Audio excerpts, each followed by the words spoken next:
Hey there, internet friends. Welcome to another episode of That Nerdy Site Show, a weekly podcast where the team members from That Nerdy Site get together to talk about our lives and all of the nerdy things we love about them.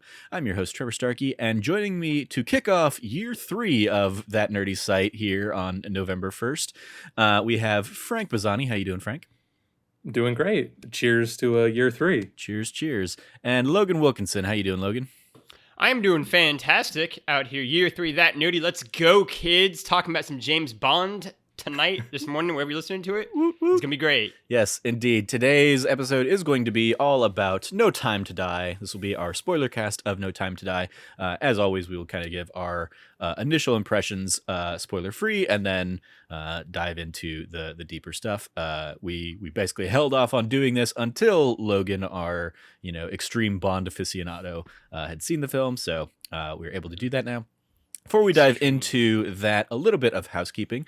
If you like what you hear, please remember to like, subscribe, rate, review the podcast everywhere you can. Share it with your friends, all that fun stuff. And as we head into year 3, some kind of key announcements I wanted to share. Number 1 on the list is that we will be winding down our Patreon and just kind of becoming a self-funded. I'll just kind of be paying for the feeds and stuff myself. In part, we never really had much of a significant Patreon following. That said, thank you to everybody who has supported us over the last couple of years. Very much helpful and has has certainly helped kind of mitigate some of the costs. But there's just kind of an extra level of work that has to go into kind of maintaining and getting everything uploaded to the Patreon. So we're kind of winding that down, as well as we just never really did a great job of strategizing around the Patreon of like, here are the benefits we're going to put into being a Patreon supporter and stuff, and just kind of where we're at. Just don't really have the resources to put towards that. Maybe sometime down the line we'll start it back up or something like that. But for the foreseeable future, no more Patreon support. But any of our Patreon supporters for the month of November will still get kind of all their existing normal benefits, including one last early access episode that should have gone up Halloween Day. We've yet to record that. Admittedly, we're recording things a little bit out of order, so who knows what that's going to be about. But that will kind of be the last early access that will go live to everybody the end of November. Additionally, we will be retiring the formal audio feeds of a few of our dormant or kind of like ended podcasts. It will be That Anime Pod, That Wannabe Film Class, That Ultimate Video Game List Show, and That Conversational Podcast. Those 4 feeds will be winding down and retired at the end of 2021. So if you really want to listen to any of those shows, you still have them on podcast feeds until the end of 2021. They are all on our YouTube, though, as well. So, and those will not be going anywhere. So if you ever want to like revisit those or whatever, they're still out there on the YouTube feed, and you can go find them there. And then lastly, we don't have anything like concrete to land on right yet. There are a handful of projects that are in the works. In particular, Logan and I have been talking about a James Bond watch-along show. Mm-hmm. So we don't know what kind of we don't have the layout and the format of that show nailed down yet. But we will be doing that, watching through all of the Bond movies. So it seems very fitting to announce that as we do the No Time to Die Spoilercast here. And that will be kicking off tentatively basically the beginning of 2022, and theoretically that will be like a weekly series that we will do as a limited run thing. Probably not going to be a dedicated podcast feed for that, but we'll put all those episodes up on YouTube as well as kind of just a limited run podcast that's not a podcast feed, limited run video series of watching through every Eon released official Bond movie chronologically in order. Anything else to add to that, Logan? Potential guests like Frank has expressed significant interest in that. So maybe don't know if Yeah. he'll join us for every episode, but if we can make it work, I'm certainly open to that. But then potentially other guests along the way. Yeah. Jazz has expressed an interest as well. Yeah, I mean, it has been a long in development project, certainly for me, to kind of go back and watch every James Bond movie. Obviously, it's a film series that I hold very near to my heart. It's just an absolute nightmare on the streaming side of things. So it finally was just me and Trevor biting the bullet and being like, we're just going to buy the Blu-ray of all the movies and make it really simple.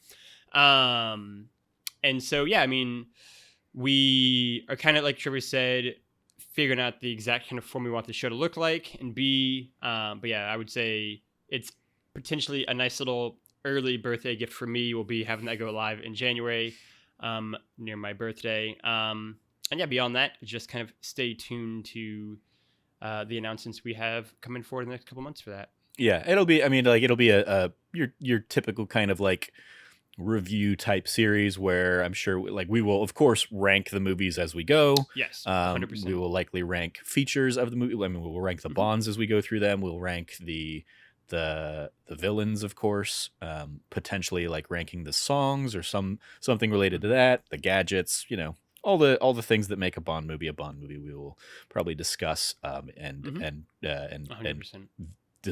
and rank or whatever in there. Many podcasts within a podcast. Indeed. All the Yes. podcasts. So that is kind of the housekeeping for year 3 here. I'll have something written up and posted on the site as well to kind of like summarize all of that. But before we dive into No Time to Die, I wanted to just kind of run through those as the kind of major updates. So yeah, keep an eye out for all of that stuff down the line. And as I said, with the feeds that are kind of going away, we wanted to definitely give like notice and not just like spring them in and be like, hey, these aren't going to be available anymore. So you have a couple months to download them or whatever you want to do if you want to do anything with them before we retire those Libsyn accounts. One last time, I want to give a shout out and a thank you to our monthly Patreon producers here, Pam Larson, Sherry Starkey, and Teresa Wilkinson. Thank you to mine and Logan's family members for all their support for these last couple years to really kind of help drive that, very much appreciated. We will dive into No Time to Die, spoiler-free thoughts first, and then at some point there will be a time code in the description below for when we dive into spoilers. And as this is, of course, Logan's bread and butter, I will let him kind of take it away. Where do you want to go first here, Logan? Yeah, I think that No Time to Die is a really interesting Bond movie, right? And me and Trevor have talked off air about this already in this week of podcasts for us for like 45 minutes before we did one of the podcasts. And so we've already kind of hashed out some of this stuff. I think No Time to Die is Daniel Craig's kind of middle ranked Bond movie. I think it is exactly his third best Bond film. I think it's not close in either end, right? I think it is a good Bond movie. I think it's a good movie. I think it neither reaches the kind of stratospheric heights of Casino Royale and Skyfall, and I think it is significantly better than Spectre, but also better than Quantum of Solace, right? Like, I think it is the only film in Daniel Craig's entire run that is just good and not any better or worse than that. I think a lot of the weakest parts of No Time to Die, and I think we'd probably all agree on this, are where it has to kind of close the loop on Spectre's storyline. And I think that kind of takes some of the wind out of its sails. After its really good opening, it kind of has to get stuck in Spectre wrap-up mode. And then once it kind of dispenses with all that, I think its final act is really, really great, really standout. I think it is probably the only way Daniel Craig would have done another Bond movie is like this. And I think it's also a really fitting end to his arc in a lot of ways, right? Like, I still am of the persuasion that Skyfall is kind of his actual ending to that character arc, and then Spectre and No Time to Die are kind of the epilogue to it. But we still get a really great, emotional, beautiful ending at the end of this film, in a way that we only get in a handful of Bond movies. And so I definitely left happy. There was definitely sort of, going in me being cautiously optimistic, saying, well, Daniel Craig's got a, 50-50 batting average right now. It could go either way. And it kind of come out and be like, yeah, that was good. And I'm happy with that. And I can live with that, right? We'll get into, I think, a lot of the story beats of the film and kind of what they do there, because obviously there's a lot of to talk about and unpacked in that. But I think on just kind of as a whole, I think No Time to Die was a really engaging, exciting, well shot, well executed film with really, really great action sequences throughout, peppered throughout the film to kind of keep it going, with just a fantastic final act, and pretty much all of the action set pieces at like the final layer that the film goes to are just standout, and I think some of the best both of Daniel Craig's run, and I think of one sequence in particular I would argue is one of the best of the entire series run. So yeah, I would say No Time to Die is very good, and I would recommend people go check it out. So question for you on that front, because you often, when we talk about Bond, you talk about there are great Bond movies, there are bad Bond movies, and the thing you like even less than the bad Bond movies are the ones that are just kind of there. Yep. Where does this fall in that kind of meter? Is good better than it's just there, or is because in that kind of 3-tiered structure of what you've kind of just laid out of like, they're the good Daniel Craig Bond movies, then they're the bad Daniel Craig Bond movies, and this is smack in the middle. Is smack in the middle a good thing, or is this like detrimental because of that kind of mentality? There are definitely things I wouldn't have done in the film.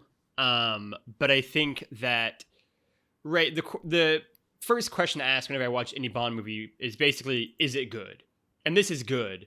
And then if it fails, is it good? Then I immediately ask the second question, which is it fun? Is it bad and fun? Then I'm okay with that still. Obviously, I would most prefer them all to be good. That can happen when you have 25 films. But I'll take bad fun over, middling boringness, right?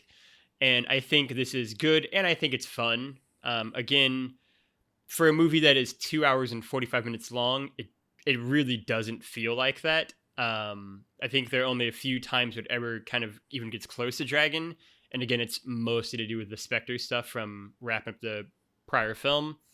And then once it gets done with that, I really do think it is just kind of off to the races. And like I said, I would put it third in Daniel Craig's run in terms of like the larger Bond saga, kind of thinking about that. I would probably say this falls somewhere in the range of like 10 to 15, right? Like I have a pretty solid like top 9 in my head when I kind of think about James Bond movies. And then it is those numbers like 10 to 15-ish that get kind of bunched together, and I really could kind of shuffle them up any which way. And I think this falls in that range. And so to me, that's pretty good. It's in the top half-ish of Bond movies. Mm-hmm. And that's, not necessarily an easy thing to be in. So for you, it'd be like those top 9 are like the really good ones, or the good to great ones. No, I guess the great ones. Then that the middle, like 10 to 15 is like good. Then like good to really good. Yeah. 16 and like 16 to 20 or something is bad. And then the ones below that are just they're not even bad. They're just why. Is that kind of where you're and maybe those aren't the right numbers or whatever, but like that's kind of how your ranking is like great to good to bad to not even bad. It's just disappointing that it exists. Yeah, I would say it is definitely like, the classics, right? The great to then like good to really good is that next range, to then like, entertaining to good, right? That like might not be great, but they're fun again, right? Which is where you see stuff like The World Is Not Enough pop up.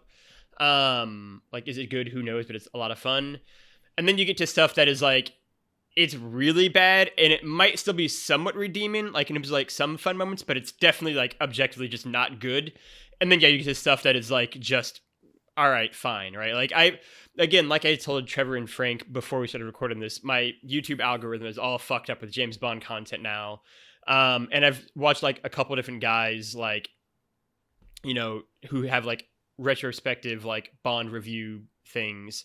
And in one of them, they were talking about how, like, you know, we love every Bond movie. Like, there are no bad ones that we think of. And I was like, I vehemently disagree. As someone who's watched Bond movies since I was 5, there are absolutely Bond bad movies. Let's not joke. Let's not kid ourselves here. Like, there are definitely bad movies. There are definitely movies I don't like. Like, will I watch them? Sure. That is not a testament to its character. If anything, that says a lot more about me than the movies. Like, yeah, like, there are a lot of bad Bond movies out there. Like, let's be honest. And I think, for me, I would probably say there are really only like 4 to 5 that I think are like, this is just really almost nothing is working in it. And so that's pretty good. And then really before that, after like 15, 16 is when they get in that range of like, this is just not really that great. And there may be some fun things to it. Maybe there aren't. But like the scales are probably more on the side of like, this isn't that great to this is fun. All right. Let's throw it over to you, Frank. What are your kind of spoiler-free thoughts here on No Time to Die? I agree with a lot of Logan's kind of initial thoughts there. Like, I think we're really a lot on the same page because, like, I did really like this movie. Like, I'll definitely just throw that out there. Like, I thought this was a lot of fun. And besides the fact that it's just, like, kind of a good, fun movie, I thought this did Bond really well. Because that's definitely, like, I thought there was a lot of things I saw in here where I'm like, yeah, that's what I love about Bond. Like, and even just getting to see Bond be, like, quippy and, like, have some good action. And there was, of course, like, the cool and fun gadgets. And, like I won't spoil it, but I love the watch. Like, it's just like this, like, it's definitely these things that I'm like, yeah, this is what I love about like James Bond. And I love some of the spin and some of the angles they took on it. Especially kind of like Logan's saying there too, especially after Spectre. Because like I was really let down by Spectre and I did not like Spectre. And I also, to his point too, like Quantum of Solace is also not great. And that's this thing where you get like Daniel Craig is like this like such amazing James Bond that I love. But then like half his movies or more are like, you know, have like problems and are like weak. And so, but this was very surprising to me that I was like, okay, I thought they kind of brought it back to what I love a lot about Bond, but not, and also Daniel Craig's Bond, and like some things we even got to see him maybe not do in other movies. But here he just felt like Bond in full force. And sometimes in some of those other movies, I haven't always felt like he's Bond, even though he is Bond, if that makes sense. Like, but that's why ultimately I just thought this was a really good, fun movie, and I also like loved the way it was shot. Like, there's a lot of really beautiful shots out there. Yeah, and there was just there was also just a lot about the movie that I really liked, but there was a couple points I just think were definitely weak and could have been done better. There was also a couple plot points I thought were a little bit like weak or a little bit weird, the way they're like woven in and maybe even somewhat like don't get fully fleshed out or maybe even not fully resolved. And that's kind of a problem that I had with it. But so it definitely, the movie's not without its problems, but I definitely think it was a really strong outing for Bond. And I think this was a great send off for Daniel Craig. Like he's definitely like, for me, like that is my Bond. Cause like in the timeline I've been alive and I got into Bond when I was a teenager, like Daniel Craig's been Bond pretty much my life. And besides Pierce Brosnan for a little bit.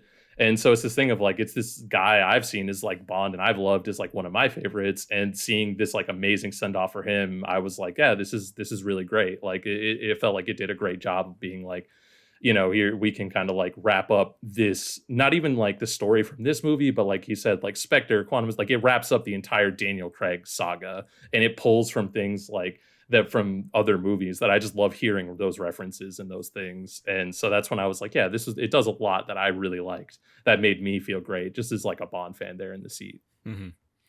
Yeah. So for me, it's interesting because of the three of us, I'm the one who hasn't seen Quantum of Solace and hasn't seen Spectre.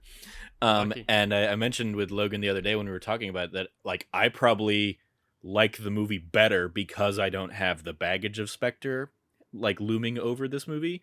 I went and watched like like Daniel Craig's Bond in 10 minutes kind of like recap thing, so like I know what happened in those movies and kind of the key plot points of Spectre.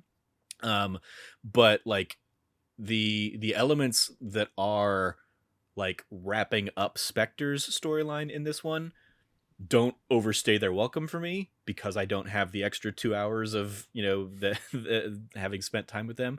Um, so like I think I'm probably like even hotter on this than Logan is, in particular, and probably maybe, you know, right around where you're at, Frank. Like, but I imagine I also probably still, actually, I think I would probably put this above Casino Royale. Of Ooh, the Trevor with three the I've hot seen, takes.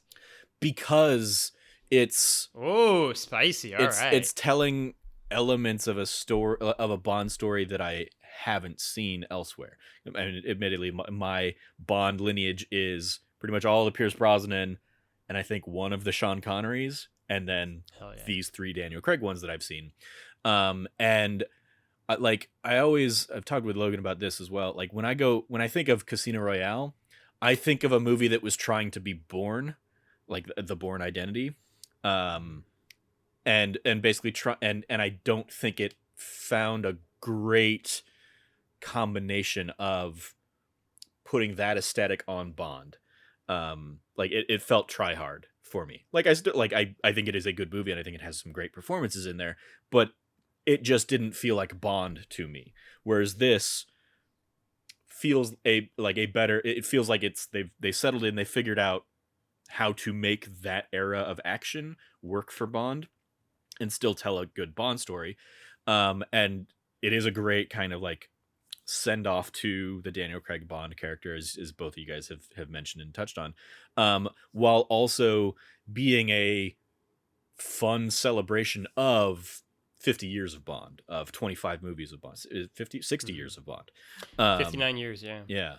And so like there's that extra like enjoyment, in a weird way, like a nostalgia for something that I don't actually have nostalgia for. Like really, the like my idea of Bond is probably way too influenced by Austin Powers, which is obviously making fun of Bond, and like was like, because my entire life Bond has kind of already been that parody character, that was kind of like done to death, and then Austin Powers found like a fun new approach to it, and then like half of Brosnan's era and then Daniel Craig have kind of had to live in the shadow of like us all sort of making fun of Bond in a way. And so it has to do this incredibly like tightrope walk of like respecting the character and the mythos and the idea of the Bond story, while also not delving into that satire, that is very easy to do. So, and I think this expertly kind of avoids falling into that trap in the way that some of the other, like certainly some of the Brosnan movies did, while also, you know, making it like a good, fun 2021 action mystery, like adventure thriller kind of thing. I think has great performances kind of across the board. Like I don't think there's a weak link in this one. There's no one that like jumps out. And the characters that, like, if anything, there are characters I wanted to spend more time with, but because they're having to pack in so much into 2 hours and 45 minutes or whatever, like they're like it is at a pace, and it is like let's wrap up this last story while also telling this new Bond story, while also doing this big, you know, classic like culmination of Bond villains and like secret lairs and stuff like that, and telling a very classic kind of quintessential Bond story. And it's having to like juggle all of those things in a way that means some of the things that like they really had something cool with just don't get a lot of time, because we're done with that and we're on to the next story beat or the next element of this particular film. So yeah, like there were definitely moments where I was like, oh, I wish they had explored that more, but also I get that they didn't want to make it like a 3.5 hour movie or something like that. It's certainly long enough, but yeah, I agree that it also doesn't feel its length, Mhm. because it's respecting our time, and it's Yeah. respecting like the audience that wants this closure for Daniel Craig's Bond, and that wants to celebrate Bond. So yeah, I Agreed. really ultimately enjoyed it. And yeah, I think it's been a while since I've like watched Casino Royale, but I walked out of this one with more fond memories of this compared to Casino Royale. But yeah, I agree that I think Skyfall is still the top tier Yeah. of those, in both the regards of like celebrating the legacy of Bond, as well as celebrating those specific characters in particular. So yeah, I think that is my spoiler free thoughts on this. Any other final bits before we move into spoiler territory? Nope. Let's talk spoilers. All right, let me go This is ahead your spoiler warning. and mark a timestamp down there. Yes. Last chance to duck out, because now we're going to dive into No Time to Die spoilers. So, All right. again, I will kick it over to you, Logan. What do you want to tackle first? Spoiler warning. In Greg Miller, Batman Arkham City Spoilercast, James Bond is dead at the end of this movie. You had your chance to get out. All right, he's dead. And that was a deep cut. That was a 10-year-old video game IGN review Spoilercast. I did not deep catch cut that reference. But yeah, I mean, I think that is obviously the biggest thing to kind of dive into first, and so that's, I think, where it's fitting to start. Right, I feel like I'm very split on it. I kind of bounce back and forth a little bit, depending on how I've processed it in the like 5-6 days since I saw the movie. It was one of those things going into it. I don't remember if we had talked about it on a podcast or something like that, but you had definitely said to me like at some point, like, what are they going to do? They're not going to kill James Bond. And I was like, they Yeah. might. like obviously it won't be a permanent death, and they will continue Yeah. the franchise or something, but I was like, they might kill off Daniel Craig, and whether it's a 007 will return or a James Bond will return, and they just kind of like create a new continuity or new canon. Like they had already done that with Casino Royale in my mind, of like, because that was like him getting his license to kill, so that like that clearly doesn't mean this is the same character that we're supposed to think we've spent the last 60 years with or whatever, in that like Simpsonian time loop of the characters just never age or whatever. Yeah. But yeah, I remember like you specifically were like, they're not going to kill him off, and so as soon as I got out of that movie, I was like, they killed him off. Very curious Yeah, what Logan's going to think about that, and how he's the going to react to it. marketing in the last like month maybe be like, oh, they might like, and so I even driving there, like I told Travi, like there's like a 1 in 3 chance they actually kill him off. And then watch the movie. I told you this too. Like I was kind of under the persuasion that they might do a Dark Knight Rises situation, right, where like he dies, but like is just actually in a cafe in Italy, just like drinking tea. And I think that would have been like kind of cool too. And I'd be like really curious if this was the only ending they filmed in some ways, right? Like if they did have like a backup ending that they had like kind of also created. But I mean, there's some test audience out there that's NDA yeah, to all hell that's like saw an alternate cut of this film. this film, like I think that a lot of what No Time to Die does that I like the most is how it basically does On Her Majesty's Secret Service again, and the connective tissues it has with that story and Bond and Tracy's story in that film. And then they just flip it, and so that Bond becomes Tracy at the end, and he's the one who dies, right? He's the one who kind of gets sacrificed, and you see that wedded throughout with like the usage of the music from that film is put frequently into this movie. It's so much so to where like the final like song that plays as credits roll is the song from when Tracy dies at the end of On Her Majesty's Secret Service. And that's what also particularly made me just completely lose it and like start choking up. Is that Is because they even like use that same music. like And we've got all the time in the world or something like that? We've Got All the Time in the World by Louis Armstrong, absolutely.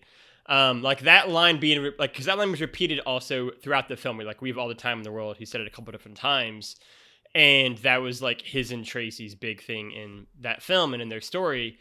And so it was like super beautiful to see that traced back here. I think for me, I think the death itself was beautifully executed. I think it was well done. I think it's an incredibly emotional final sequence. I just think that I don't love it still, right? I think I actually probably like both Skyfall and Spectre where they left the character, maybe more than here. Spectre for all of its faults. Spectre's one of the worst Bond movies. But I liked it of like them also doing their own like innovative twist of like Bond based spoiler for Spectre, I guess. Bond like walks off, right? He leaves. And like quits being a spy and like just goes off and like with, you know, a girl and lives happily ever after kind of thing. Even that was like a super like whoa twist. It wasn't really necessarily executed well, but it was really interesting in its own regard. And Skyfall, I think, is just a like phenomenal ending. And so I sort of, I think, prefer those better because this one does do this weird thing where now, like, you know, people can say whatever they want, but for 20 films, that is very easy to argue that is all one just canon story all the way through for 20 films. And then Daniel Craig, like, his 5 were very clearly now, like, this solidifies, like, these are just, like, a 5-film arc that is just not tied into this 20 film saga. And so like that makes it kind of weirder because even technically even before this you could have done things where it's like, oh, like Casino Royale is like a prequel to like everything that came before it and like done it and like finagled it that way kind of thing. And then now it's very much like, oh no, this just has to be like its own Bond story that is not part of everything else. And like I don't know if I love or don't love that, right? Like I'm still like all of my thoughts are also obviously still being processed, right? Mm-hmm. Like I told Trevor got me really raw. It was like the day after basically. So I was like, you know, it is that thing that I joke where it's like, I mean, since I was 5 years old, James Bond has been a part of my life, right? So for 24 years now, I've been following this character and his arc and all these movies, right? And it is one of the longest relationships I have at this point. And so, you know, I think the ending is really emotional if you're a Bond fan. I think the ending, and I think Trevor would agree, even if you're not a Bond fan, is really well done and really emotional and like really beautiful. Mm-hmm. But if you have that added investment, just like with Uncharted 4's ending, for example, it's just going to hit so much more. Yeah. And like I didn't catch all the, you know, On Her Majesty's Secret Service references and stuff. Like I saw them in like Easter egg breakdowns and stuff after the fact. I was like, oh, that's really cool that like it's calling back to those specific elements. I bet Logan will love that and eat that up. Yeah. But it's still like still like very impactful. And also I'm not a music guy. So even if I knew and even if I'd seen On Her Majesty's Secret Service, I probably wouldn't have picked up on the song cues and Tracy's theme or what, like those elements that like you really honed in on. But that's still like, it's a testament to that the movie stands alone in that regard. Like I mean, it even maybe kind of stands alone outside of Spectre. Like, if I hadn't done that like recap, I still would have picked up that like, oh, okay, like there, like it does enough of a job to introduce you to the key details that you would have needed to know from Spectre, that this works as a standalone. Like if this is somebody's first Bond movie, they're probably still going to be able to enjoy it as a James Bond story. But yeah, it's one of those like you will definitely. I mean, but it like it is undoubtedly going to be definitely somebody's first Bond movie. And it probably works in a way that I mean, like for me, like I may have liked it better because I didn't see the last one and the issues that one, you know, brought to the table or anything. But it does a good enough job of like letting the audience know those key elements. But if you have that extra level of investment, yeah, you're going to get those extra details. But I would also liken at this point, I liken the Bond character to like a Sherlock Holmes. like every incarnation I've ever seen of Sherlock Holmes isn't all existing in the same kind of canon universe or whatever. Sure. So I think it is just kind of like for me, it's more fun to think about it as like yes, it would have been cool if they had done it at some point, if they had just been like James Bond is the code name, just like 007 is the code name, and these are not all the same character, but they've adopted that same moniker. But this option works as well, of just like, no, it's just like we're telling different stories with these characters, but they're James Bond stories. A la Sherlock Holmes kind of. Agatha Christie novel. Right. Like I think Shakespeare. I think that I'd be very curious to see the direction they go next as well. I mean, we'll save that for the end of this, I'm sure. But in terms of like that line of viewing the character as well, because yes, the real like end little bit is James Bond will return. That's like, that was the post credit placard that comes up. So like they're definitely doing something else. But yeah, which is a really old school throwback too, because I mean, this is definitely too deep for Trevor to know, right? But like for every Bond movie for the first like 20 years of that character, like basically every movie ended with James Bond will return, and then they usually would have like the sequel's name already like decided upon there, and like they would do that and end it. Mm-hmm. It's the coolest shit ever. Like you just get so hyped. Like, oh my god, like, oh fuck yeah, right? And so it's the end of Back to the Future 2, where you get the trailer for Back to the Future 3 being like, oh, they already have this thing made? Cool. Yeah. It blew my mind as a kid. It's such a cool thing too, because like it led to really funny moments where like at the end of The Spy Who Loved Me, it ends with like a James Bond return in For Your Eyes Only, and then Spy Who Loved Me came out in 1977. So Star Wars happened, and they were like, "Hey, what if instead we make a space movie?" And they switch it to doing Moonraker as the next one instead, right? And so like it leads to really like funny moments like that. But like it was such a cool throwback to like the classic, basically like pre-Pierce Brosnan era of Bond movies, to have like a James Bond return. And so like I think, the ending is an ending that I'm already going to say like I'll never 100% be on board with and love probably. But I think if you're going to do it, this is probably going to be one of the better ways it can be done. And I think the actual like final moments, right, of like mom, daughter in the car driving on like the French Riviera, we'll say, whatever, right? And then let me tell you a story, right? Like it's such a cool like way to just like end the Daniel Craig saga. And I think again, that has such a like, there's so much extra weight and emotion put that both from this movie, I think does a really good job of giving that moment heft and weight.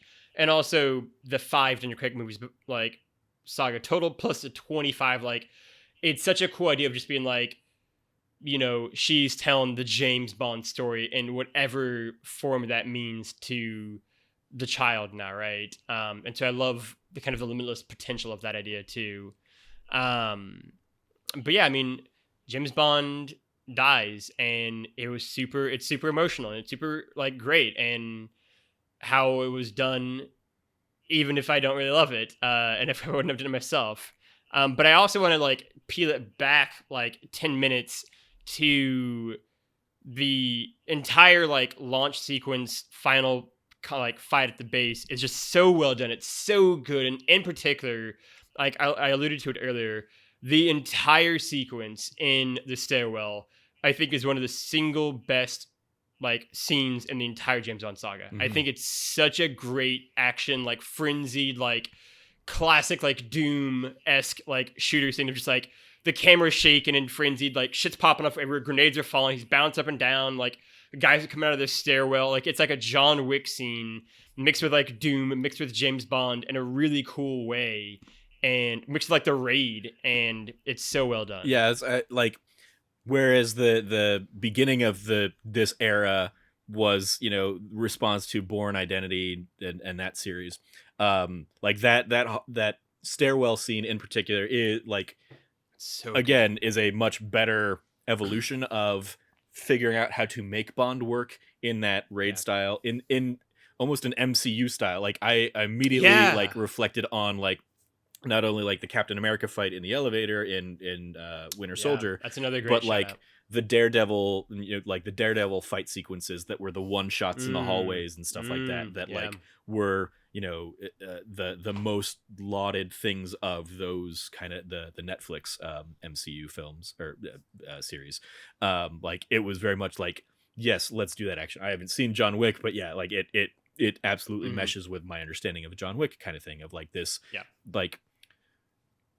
like showing how extraordinary this one guy is by giving us a extended sequence of him just at peak conditioning.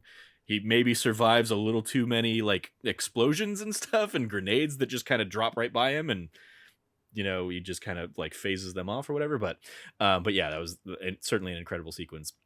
I mentioned to you that like I love the ending of this because they do a great job of setting it up with Safin like injecting him with the nanobots thing that means he can't touch his his lover or his child ever again. That it would have been cruel at that point to not kill him. Since they had already kind of introduced the idea that like this can't be cured. Once it's in you forever. Like if he had somehow been able to get away but wouldn't be able to have that happily ever after with them, like that would have been just too gut-wrenching. So that like them killing him off is the merciful solution to that storytelling, and that really that struck a chord with me. Frank, what are your thoughts on Bond's death? I'm a little bit more with you because I definitely thought it was a really like emotional and impactful moment, especially because for me going in, like I hadn't thought about it a ton, but I never would have expected them to really do that, especially with just the character and who he is. But now, like after they did it and when I realized they were going to do it, I'm like, it does make a ton of sense because obviously this is like the end for his sort of saga. And with this character, like I have no problem with them just doing more James Bond in the future and having a new Bond and they don't even need to like explain it or anything. Obviously, I'm just cool with like, yeah, this is James Bond. We can just have James Bond. Like, so when I was like, yeah, I think that is such like a powerful way to actually end his story. And to your point where I kind of agree with you where like, he gets obviously like injected with the virus. And I think that like just having him get out of there and never being able to see his kid and his lover again would have like just been like this super sad ending that would have like probably fit the narrative of these films. Cause they always do James Bond wrong in these Daniel Craig movies. Like his life is awful. And he's just such a tormented person for like how smart and how charming and how cool he is. He has this like awful tormented life. And it's even like what, Rami Malek says to him where he was like I when they're talking at the end when he was like we're always the one that like ruins the other person's life or whatever, we destroy everything we touch. Like I think it would have like been a little bit too sad, and even though it would have really fit the narrative they have, I really thought it was like a good emotional ending for him to almost just like sacrifice himself in kind of this like crazy explosion. And honestly I think it was better to almost have it be like this third party kind of like explosive thing rather than him like losing a fight to someone. Like I wouldn't like, I know it sounds crazy, but like, I don't want to see him get like beat and get murdered, like I want him to win. And like, he is like that ending scene, like we were talking about with like him fighting his way to that control room and then opening the doors and then coming out and fighting his way back in is like some of the most incredible shit ever that they've ever done with him. Yeah. And so when it's this thing of him just being like, okay, I did it. Like he did it. He did the thing. He is the badass, but he still doesn't even get the happy ending. He's just like, I just kind of have to sacrifice myself here in this moment. Mm-hmm. And that's why I was like, it's super powerful. And honestly, it's the way they film it. And it's even the way it's acted too. Cause I love the conversation he has with Q when like Q is just the man in the chair, but he's like, they're having that back and forth. And he's like, is there any way to get rid of it? And he's like, no, of course not. Like, but Q doesn't understand at first. And then he's like, oh, you got infected. And he's like, but it's not for you, is it? And he's like, no. Because he tells him, he's like, don't worry, James, it's harmless. And then that's when he's just like, oh. And then he's like, it's for them. And then that's when he's just like, and then Q is like about to cry almost in the chair because he's just like, he's up in the air. He can't do anything. And his friend is just trapped down there. Mm-hmm. And I'm just like, and he's patches through, Madeline. And I'm just like, that's crazy. That's so emotional and sad. And like, it's so much more than I would have thought that they would do, or they would like bring in or be capable of for James Bond, especially after some of these other Bonds. I really would have thought it was just him like on the run or being rogue or something and just going off and having more adventures. So I really, for me, I prefer this as the ending where I'm like, I didn't think you were going to do this and I thought you executed it really well. And like, I am totally happy with also the moment I actually really love too is all of the MI6 people in M's office when it's like the I don't know what you'd call that, but they're basically having like a memorial for Bond when he's just like, I thought we should all gather here. And the thing, I don't know if Logan got this, but it actually made me really emotional when he puts the glass for Bond like in the center of the table. Like he pours a drink for, they're all having a drink and he pours one for Bond and just leaves it there.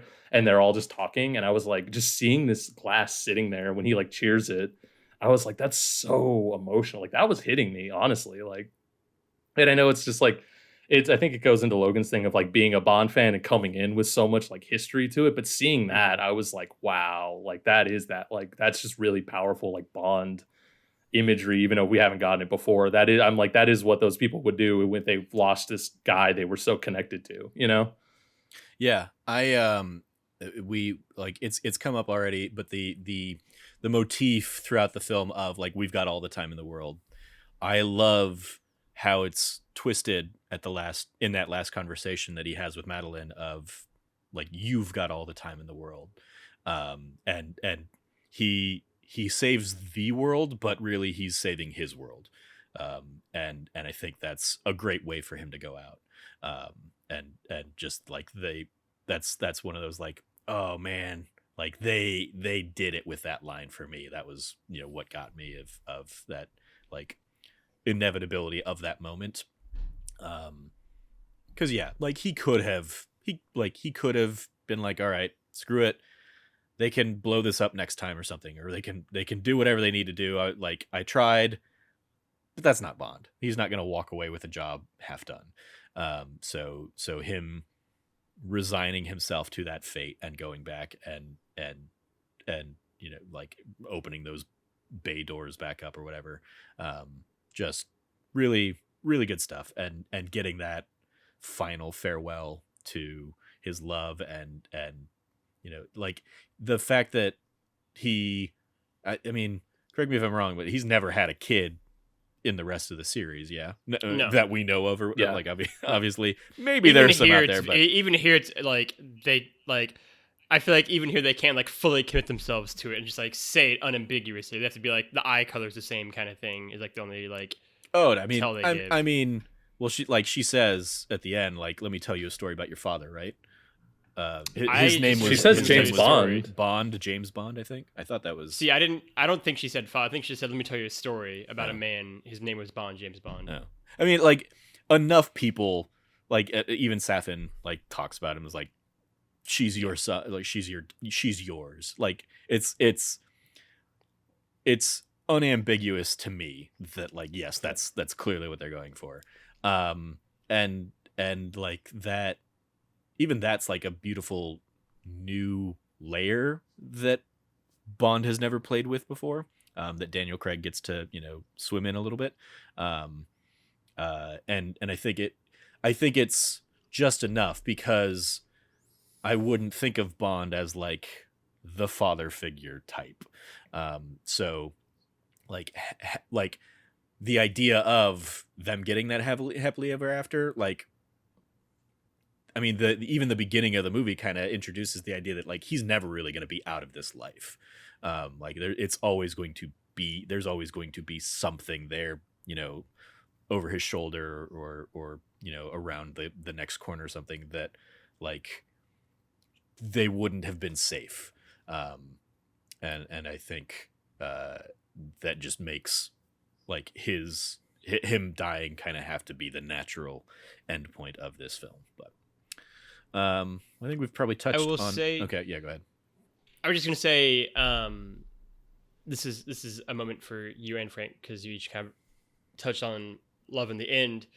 But to your idea of them having all the time in the world and doing twist on that, there's a moment where he says like, you've got all the time in the world, but also the scene that Frank talks about of them all in like MI6, like Toast and James, the passage M read very clearly like rejects that idea, right? Like we have it all the time in the world, and like that being a thing you should strive for. It's like the like object of man is to live, not survive, right? It's more about using your time well than trying to have lots of it.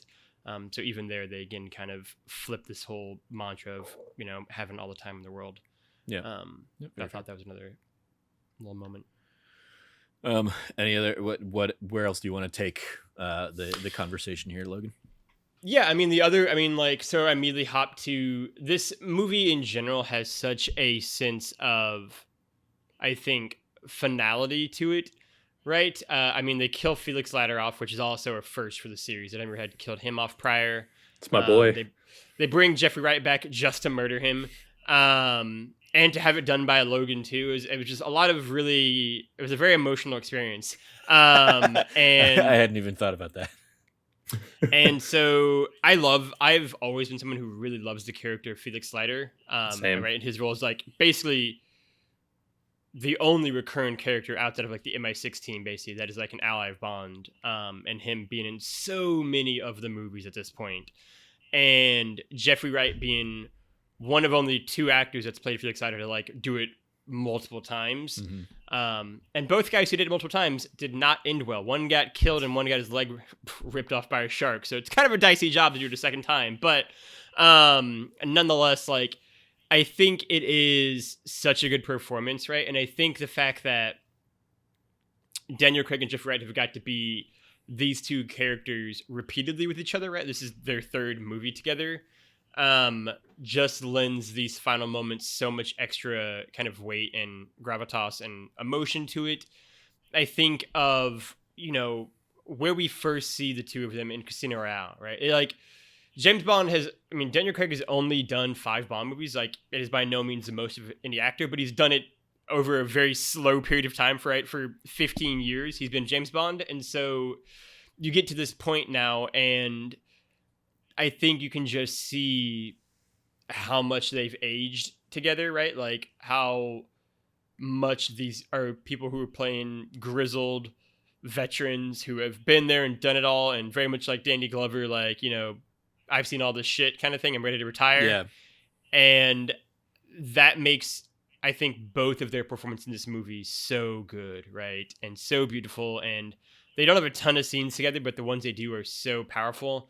And I loved James's, even if I hated the scene, I loved James's like very kind of quietly emotional goodbye to Felix, right? And his determination to take him with him as much as he could until it's literally impossible. And I think Jeffrey Wright gives such a good performance in this role.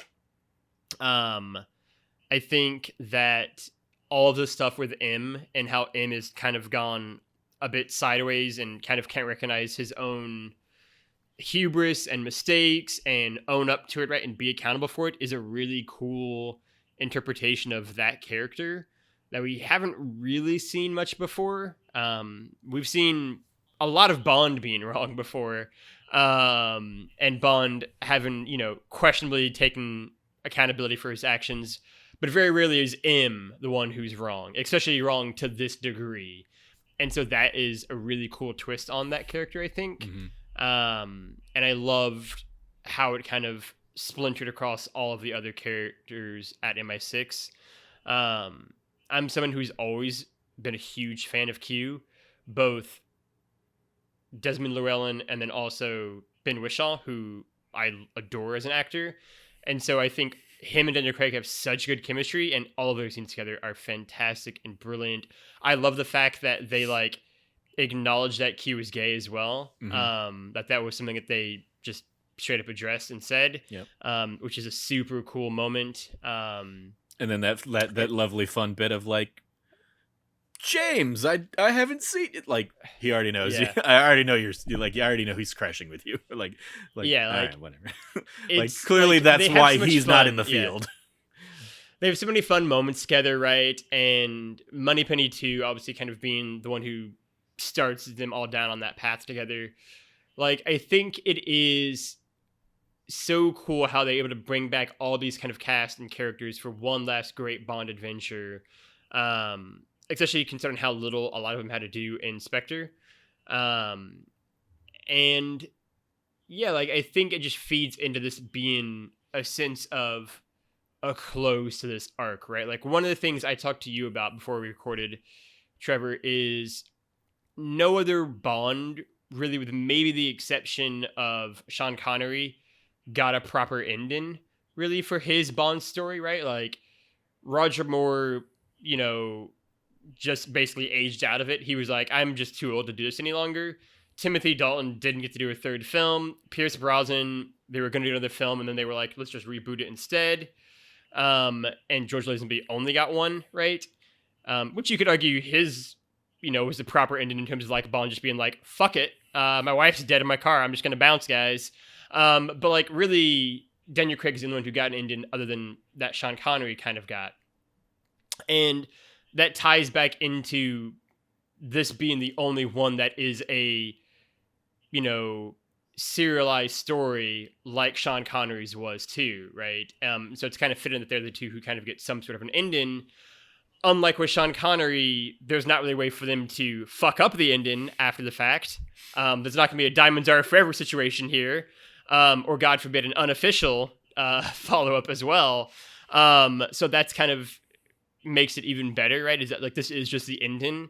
But I mean, I think those are the themes that I reflect most favorably on for the film, right? Are how it ties into On Her Majesty's Secret Service, how it ties in very subtly to the larger Bond saga over 25 films, right? How it ties together the loose ends of Daniel Craig's saga, even if some of those loose ends aren't that great, right? Like, you know, it did what it could with Spectre, which was not too much, but, you know, it gave him the best kind of wrap up it could. Christoph Waltz is a phenomenal actor. He's just never been a great Blofeld. And I think they just kind of had him in the scene to get rid of him as quickly as possible. I'm okay with that. I mean, I love the tension that scene has, because like you're clearly obviously already introduced to basically the Chekhov's, you know, perfume or whatever at the beginning of that 100%. sequence. And so it just becomes like a ticking time bomb of when is that going to make its way onto Blofeld? When is it going to go off? Yeah. And it is, you know, by James's own like Spectacular fashion. Yeah, in a really great way. So what is cool about that scene, and that is a nice scene, even if I don't like Christoph Waltz's Blofeld, but the Bond like strangling Blofeld and saying like, I'm gonna kill you, Blofeld, is from the novels. It's from You Only Live Twice.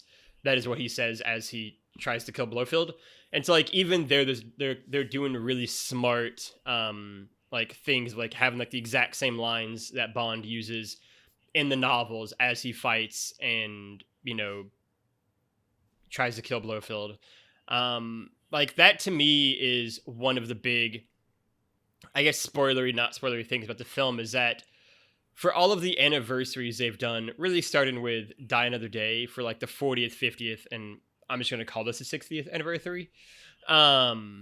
I always talk about how there are good and bad ways to do anniversary films. Same in like Doctor Who, which is like really the only thing that's also old and British.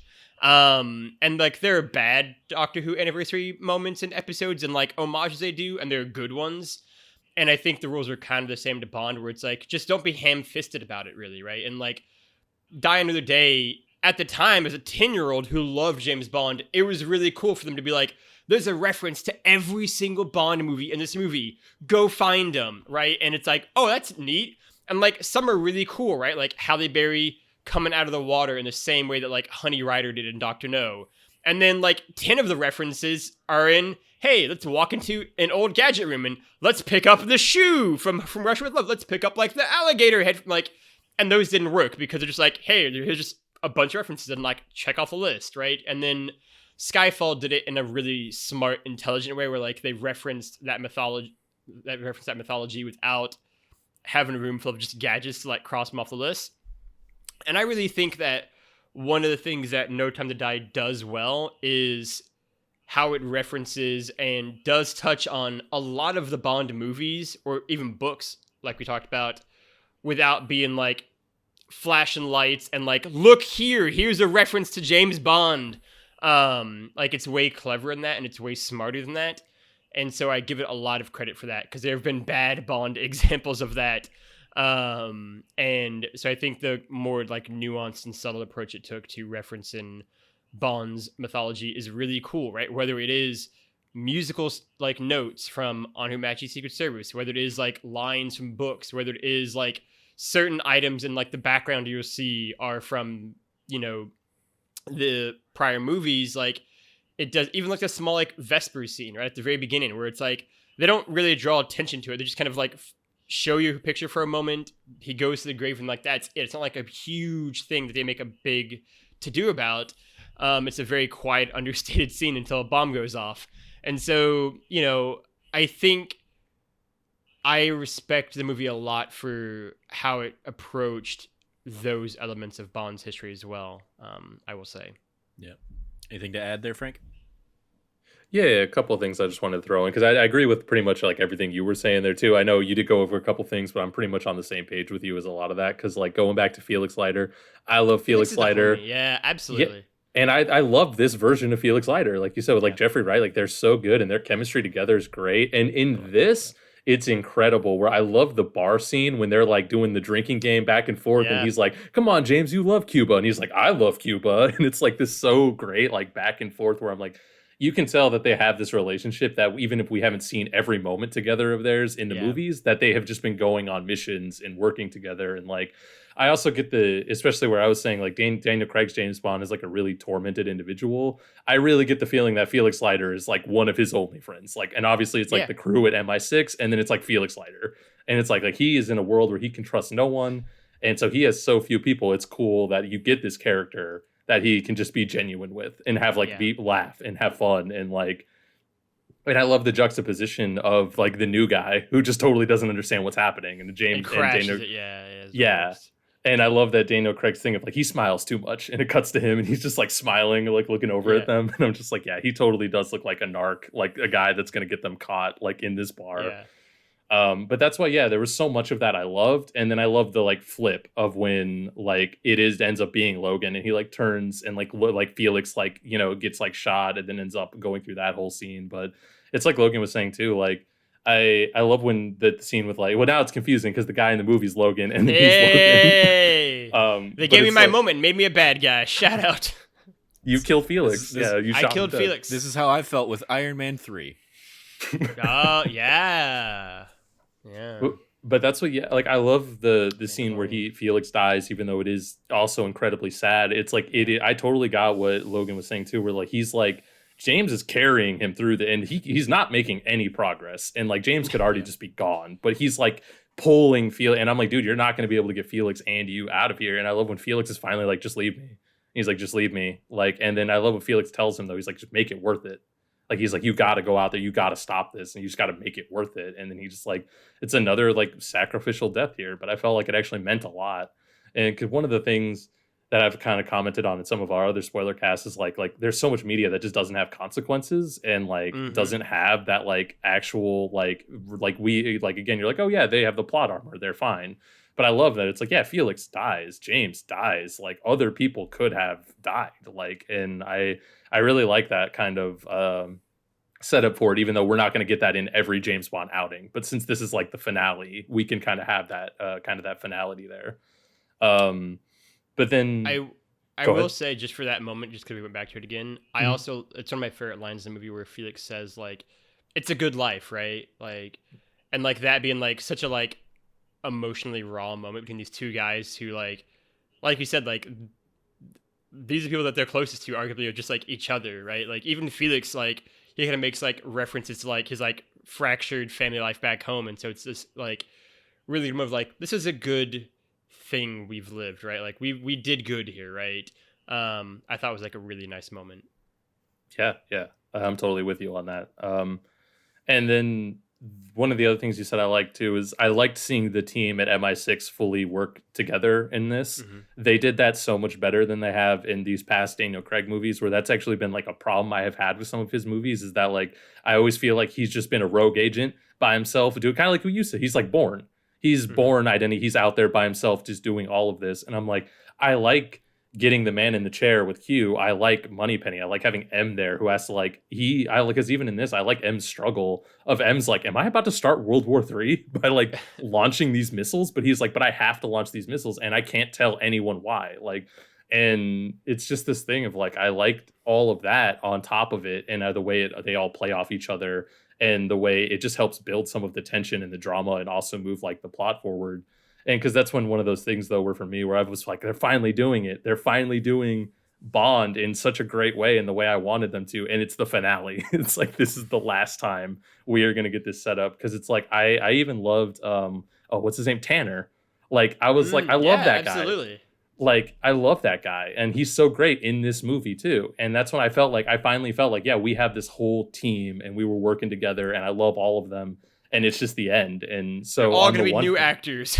Yeah, because that's the thing. That's the best part about it, and the worst part is because on the one hand, I think they did it so well, and I loved it. But then they're all about to get fired, and we're about to get a whole new cast of people to play these characters. And so, I mean, like, I'm sure whatever they do next will be great. But that is kind of a thing that I am going to torn between on the movie, because it does do that so well, and I love that. But I hate that it took us this long to get here, and then we only get so much of it before it's just going to be gone. Because that is a real problem I have with some of Daniel Craig's other James Bond movies, is that he's just rogue agent. And then that's when, to your point, when he goes rogue at the end of Spectre, I was more upset about that, because that is a cool way to do James Bond, of like, he is legit going rogue. But I'm like, Daniel Craig, this is the 4th time you've gone rogue. Like, can you just do an MI6 mission with the MI6 gadgets? Like, that was definitely a thing for me, at least. I know. It's really interesting because, we don't get Q or Moneypenny in the Daniel Craig era until Skyfall. That's when they make their appearances. And Moneypenny isn't even, like, revealed as Moneypenny until the end of Skyfall, right? That's when, and, like, spoiler, we're in the spoilers, fuck it. Like, Judi Dench's M die, right? And, like, they install the new M, Q is there, Moneypenny's there, Bond is there. And it's like, again, that's why I go, like, that's such a great ending for that story in a lot of ways, because that is, like, all right, cool. He's basically set up to where, like, you could watch those movies and then be like, great, Sean Connery picks it up from here, right? With like that, like money, like that whole team is like assembled now. And then Inspector, they're like, what if instead we're just not gonna pay attention to any of that? And like, we don't care about any of these characters anymore. And it's like, why do we just, what? Like, let's not go backwards, Spectre. I love the idea of thinking of the Connery era and every other era of Moneypenny as a former field agent that decided they didn't want to do the field work, and so now they're sitting behind the desk and like and are just gonna flirt with James all the time. So a couple things I want to circle back around to. One, I also love that bar scene in Cuba, and I love that. In the flip side of that, we also are getting the introduction to the new 007. Lashana Lynch. Lashana Lynch's Nomi. And like, as somebody who'd like followed enough of the news to know that like or had seen the rumors that like she's the new 007 or whatever, like, I love how subtly she's introduced as she's being a spy in that scene, and you see her kind of like not inserting herself into the action. She's there, undercover kind of thing, and you can see her in the background of some of those shots, and like she bumps into Bond, and that's kind of like the like introduction to her, but then like picking him up and taking him back to his bungalow or whatever, and like that's where she gets formally introduced to Bond as the character. I love their arc over the course of the film, like from this like adversarial, like, oh, you're the new model, okay, to like him accepting that, to and them sharing information, to her ultimately like giving deference of the 007 moniker back to him. Did you like that? I didn't like that moment, actually. I wish she had just been, I didn't know if I loved the fact that she gave him 007 back. Like, because I liked that he like finally had called her 007, and then the very next thing we see is her being like, "I'm gonna give you the title back." It's like, I feel like she'd earned it finally. I thought of it as a ceremonial thing, and hey, this is very clearly a very personal mission for you, so it makes more sense for you to be the 00 B007. in for this. But like, yeah, I mean, it was never like, I never like thought it was like, I never thought there was a chance that she wasn't going to be 007, you know, after the mission was over or whatever, and like he was going to come. So like I appreciated her, like, you know, like deferring, like temporarily handing back that prestige and power and whatever that like title grants back to him for this one last mission that he's going to be going, because there's also the idea of like, regardless, this is going to be his last mission, like at least for him. Like, again, I don't think like thematically and story wise it would have worked as it to have kept him alive, but if he had survived this mission or whatever and gotten them out, like he was going to go off and be with them and go and just kind of like fade into retirement.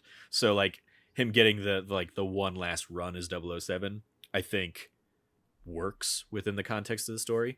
And just again, the arc that those two have over the course of the film, from, you know, potentially butting heads at the beginning to like definitely butting heads in like sharing information or whatever, to actually sharing information, and then I just thought they had like a good sequence of scenes together. And I also, of course, want to circle back. We talked about the action of the kind of the finale stuff, but I of course want to circle back to the Cuba sequence as well. Because when I talk about it in the spoiler free stuff of like, I wish we had more time with Paloma and Ana de Armas's character, because like she's great. She brought in such a fun energy to that of like, oh yeah, I've only been training for 3 weeks. And just Bond's response to that of like, well, this is going to be fun. And then she just like, whether that was like deception or whatever, or kind of setting up this like, you know, like, underestimate me and I will over deliver, or if she just really is a savant or whatever and just is that badass at what she does. Like her sequence like was so great in the as a like tandem action set piece to Bond's final sequence. Like her you know, taking out so many of those people and like and the way they work so well together in tandem as they're both kind of doing their own parts of that fight sequence and the gunplay and all that stuff. I was just like, I was like, give me another 20 minutes of this and I would not have been mad. So that was just a sequence of like, and like I went into it having already seen people out there online talk about how like Ana de Armas was in it not nearly enough, and she's like, you know, not blinking you'll miss it, but like, you know, in the hyperbole of Twitter or something, that's basically what people were saying. And so I knew not to expect her for long, but it still was like, that's still like, it still left me like, it left me wanting more, but not in a like, left me wanting more in a good way, but also in a like, I wish you'd just given me more. I would have liked it more if you'd given me more kind of way. So yeah, I definitely want to shout out that whole sequence. I really enjoyed. I don't know if you guys want to add on to that. Yeah, I'm totally with you there. That I love that sequence, like up to down. I even love the just even the twist there with like the poison. Like it's supposed to take out James, but it takes out all of Spectre. Like that's incredible. But to go back to like the Ana de Armas part and their kind of I love them together. Like their chemistry is so great. Like you said, their fighting chemistry was so great, and the way they're like tandem fighting. And I even really love when like when Daniel Craig like falls into the bar, but he like picks himself up and like dusts himself off and the glass like falls. And I was like, James Bond, you're the coolest motherfucker ever. Like, because he just like takes out those glasses and pours up a drink. And I love that they both just drink and he's like, salute. And then they go back to like fighting. And I was like, see, this is the one like I want. 3 weeks. Like, just like, yeah, more or less or whatever. Yeah. Whatever that line is. Yeah. But that's why that was my favorite part of like that whole section, which is just really like a highlight for the movie almost for me, of like, if you were just talking about like action set pieces, like that's like my favorite part of the movie. And I'm totally with you. I would love to see more Ana de Armas, and I did not get enough of her in this. And especially when she leaves, I'm like, no, don't go. I'm like, come back. Yeah. And there's an element of it that like is another, like it feels like another flavor of Bond that we've never seen, of him fighting alongside this woman without I mean, like they're both very attractive people, so there's like an innate sexual tension, but like never in that sequence did I think he was trying to like be with her or anything like that, or because like I very much got the impression and get the impression that like he has not been with anybody else since Madeline or whatever. Like Madeline was like his one true love, and that's gone now, and he's, you know, drifting off into you know, old age and retirement or whatever. And so like he's not looking for that anymore. And so we get kind of just a very like fun platonic relationship between the two. That is just another like, yeah, it's just another layer of Bond that I can't think of having seen in another Bond movie.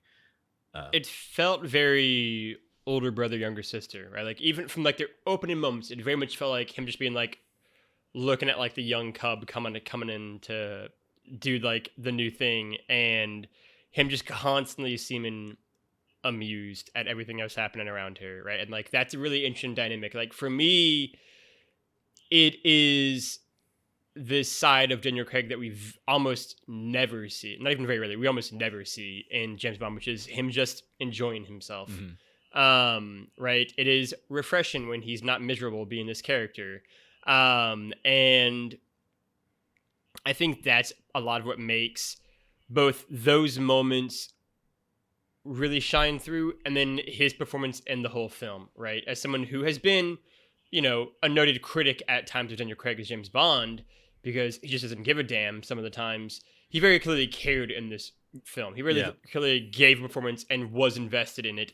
And I think you see that reflected in it, right? Like, I think whether or not he ever admits it, like, he very clearly meant for Skyfall to be his last Bond movie. Like, that was very clear. Like, that was, like, teed up. He was happy with that. Like, he gave such a great performance in that film. And then he got, like, dragged back to Spectre and is just not giving a shit for 2 hours, basically. Like, he does not want to be there. He very infamously gave, like, a bunch of, like, you know, pissy, like, press interviews and press tour about, like, how, like, he'd never be Bond again. He didn't like it. He was tired of it, whatever. And so to, like, see him be convinced back, and not convinced back with, like, oh, here's lots of money, but convinced back because, like, hey, like, we do have a cool idea for this story. We do have a cool idea for the character. And, like, actually getting him to get that buy-in again, that was really refreshing, right? Like, I think it, in some ways, harkens back to Skyfall, but also Casino Royale, and that much more lighthearted performance he gave for, like, the first half of that film where he is still learning the ropes, right? And I think it's kind of cool to see that version of Bond, that very, like, that whole Havana sequence strikes me as, like, very Pierce Brosnan Bond. Like, I could so easily see Pierce Brosnan just, like, slide into that, like, very, like, quippy and kind of whimsical and, like, always sort of amused at everything happening around him. And so I love to see Daniel Craig do that kind of Bond beat and that kind of Bond story as well. Because it's one that we don't get a lot. And I think it is one that Daniel Craig is so good at. To me, that's kind of one of the tragedies of his Bond run, is that we don't get to see him just have fun any more than these kind of few moments. But, like, that whole Havana sequence is absolutely a highlight of the film. Like, I think from the second Ana de Armas gets in the movie, she just gives it, like, a jolt to the heart, basically, in terms of, like, how much electricity they have between each other. Like, their chemistry in a purely platonic way is just immediate and so good. And it is easily the funniest part of the movie. Really one of the only funny parts, I suppose. It's not necessarily a humorous film, but that one sequence gives it so much extra, like, pop to it. Yeah, I think about that, like, the idea of Daniel Craig when he cares and he's invested in a performance is so much fun. Logan Lucky, obviously Knives Out. Knives Out, and like Knives Out, getting to continue on the Daniel Craig Ana de Armas, like, duo from Knives Out into this. Think about the fact that they had already had that chemistry. Is another delightful bit. And I don't know, like, how true this is, but, like, definitely one of the things I saw in, like, the IMDb trivia is, like, that Daniel Craig recommended Ana de Armas for that role after doing Knives Out together. But yeah, she's such a, like, he's so, like, he's up there with, like, Hugh Jackman when Hugh Jackman really loves playing Wolverine, or Ryan Reynolds when he loves playing Deadpool, or his recent role is in Free Guy. Like when they care about a thing, like it is magic watching them on screen. And this, I think this is that's another element of why I think I like this this version of a Daniel Craig Bond so much. Even Robert Downey Jr. as Iron Man, right? Like one of the critiques I always give for basically every single Iron Man performance until Endgame of Iron Man is after Iron Man 3, he very clearly just cared a little bit less. It just felt like all of his, like, it very much felt like he originally was sort of like, is he going to leave after Iron Man 3? So they kind of gave that movie like a sense of like, this could work as an ending because we're not sure if we want to pay him $100 million for obvious reasons. And so like they kind of gave that an ending, and he gave a great performance in Iron Man 3. It is the best Iron Man movie. Don't listen to the haters. And then like after that, it kind of felt like RDJ was like just not quite as invested again. It felt like his character had like had his whole arc done, and it didn't really have anything to do until like Endgame came. And yeah, like this is such a good Daniel Craig performance, and I'm so glad that I had Knives Out in the interim from when Spectre happened to here, because it reminded me of how much fun Daniel Craig can be, right? Because like he can be a very crotchety, grumpy man at times, especially in these roles. And so to see him just have an absolute blast in every single scene in Knives Out, Daniel Craig is having the time of his life, it felt like. And in a very different way, but still and like deeply committed, he just is clearly given such a great performance, right? And like some actors can be unhappy and give great performances. I think of Sean Connery in like the last two, at least, Bond roles where he's just like he's just tired of being James Bond, but it's still like awesome. Tommy Lee Jones in pretty much anything Tommy Lee Jones. Right, yeah. But it is those are very much the exceptions. And I think Daniel Craig is a prime example of, like when he gives a damn, he is just so clearly on it. And it was so cool to see in this movie him just like light up again. Anything to add on to that, Frank? Yeah, I'm pretty much on the same page with y'all as that, because even when Logan was saying earlier that he was like probably the only way they could get Daniel Craig back is with how they did this movie, and I was like, so he's Harrison Ford. Yeah, exactly. I already made that reference. Yeah. Sorry. Yeah.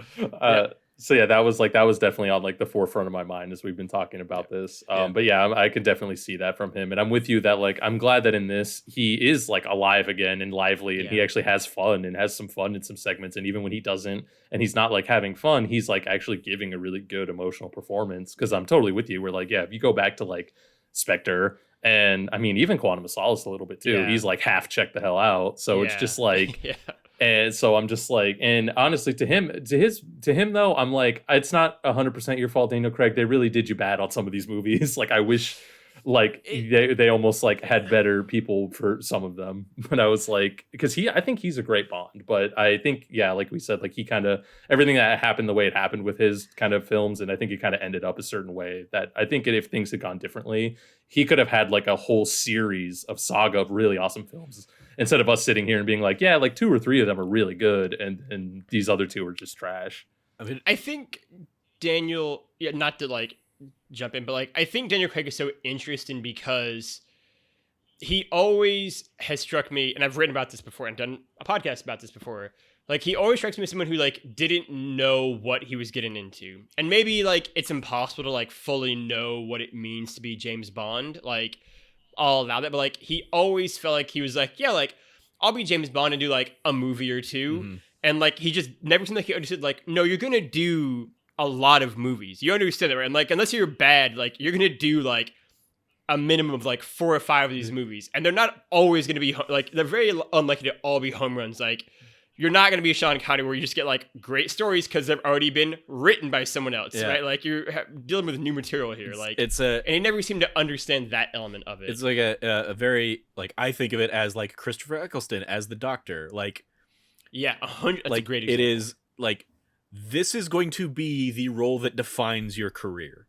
like Yeah. regardless. Like, yes, you'll do other things, but none of them will be Bond. None of them will be the Doctor. Like Christopher Eccleston, who notoriously was like, I never want to do it again. Yet he has come back for like, he started doing the audiobooks. But yeah, like that's a great example. Like that's definitely just an element of that. And the press, right? Like I think that right. like I think the press and the fan and like he just didn't like I don't think Daniel Craig fully got it, right? And like, you know, Sean Connery very famously didn't love any of that shit either after a certain point, right? But like he at least could be charming even when he isn't charming really. And Daniel Craig, I think, never really mastered seeming to enjoy himself when he wasn't.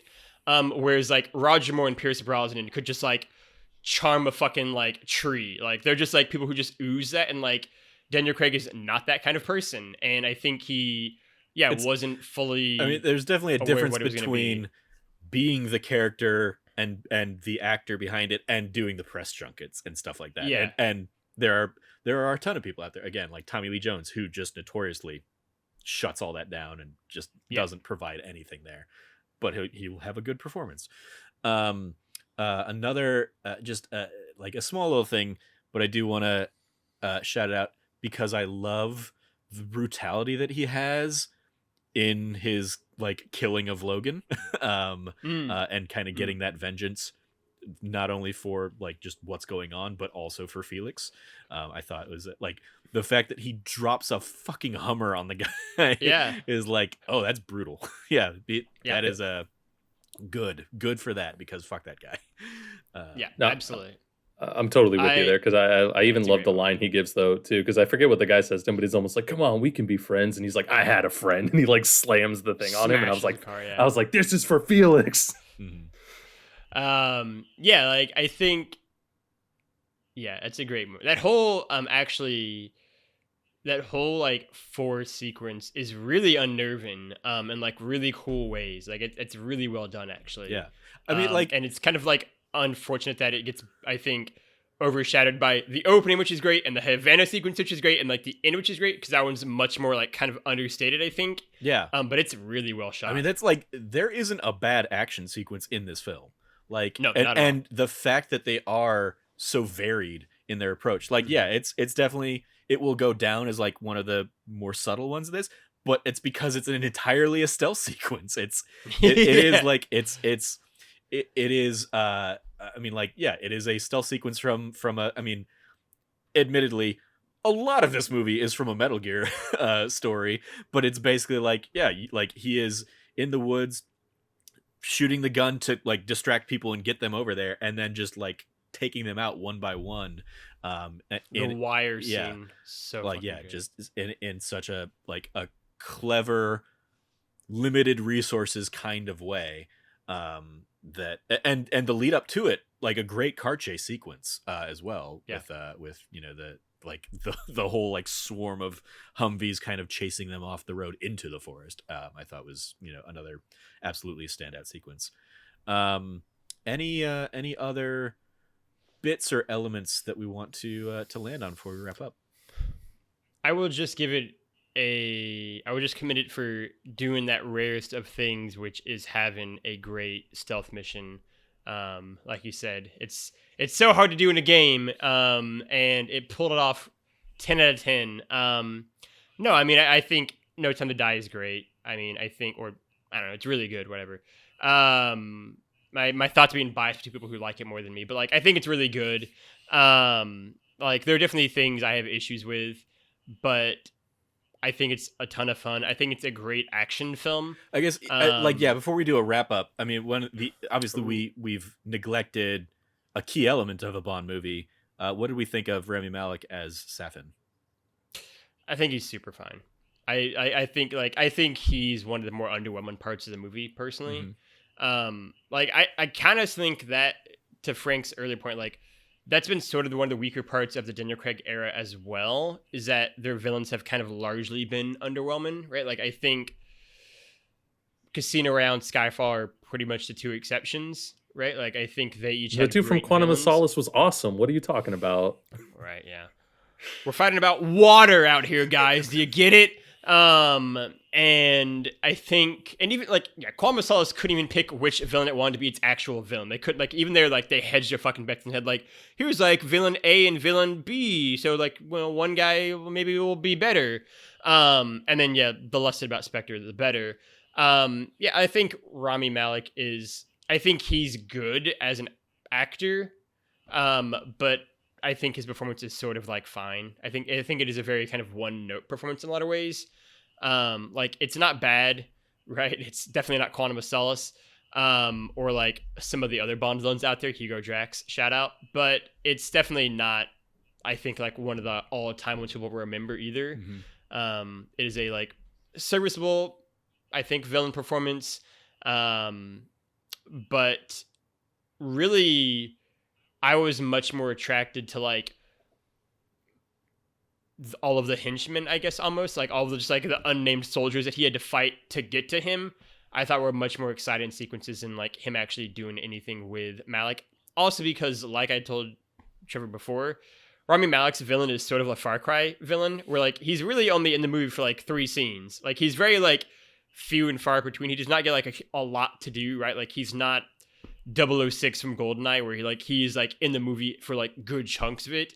He's much more like hidden away behind mini bosses, including the prior movie's boss you have to get to before you can get to him, right? It's like very much a video game sequel. I would say he's like Cyclops a 7 mini boss. His Cyclops mini boss, who's actually kind of cool, even if he did like switch sides and they didn't explain it at all of why he's like working for the other team now. But yeah, like he's fine. He's like a 7 out of 10, I would say. Frank? I think I'm pretty much on the same page because like I did like him and like he's a good actor and he does a good job, but I'm kind of with like Logan, like he doesn't get a lot to do. Not only like in the movie, but even just in his like acting, like he is a little bit like he's just bad. You know, it's that thing of like he's bad guy and so he's bad, and like I feel like they didn't like they set it up correctly, I guess, where like I understand everything that's going on, but it's a thing of like he's not a built up character. I'm not like, oh, this is like it's obviously he has this like tragic backstory, but I'm like, I don't feel bad for this dude like at all. Like they've just kind of quickly explained to me his deal, and like I'm like, okay, yeah, I understand. Like, but that's one of the weaker parts of the movie to me is like him and even some of his motivations and even like what his plan is.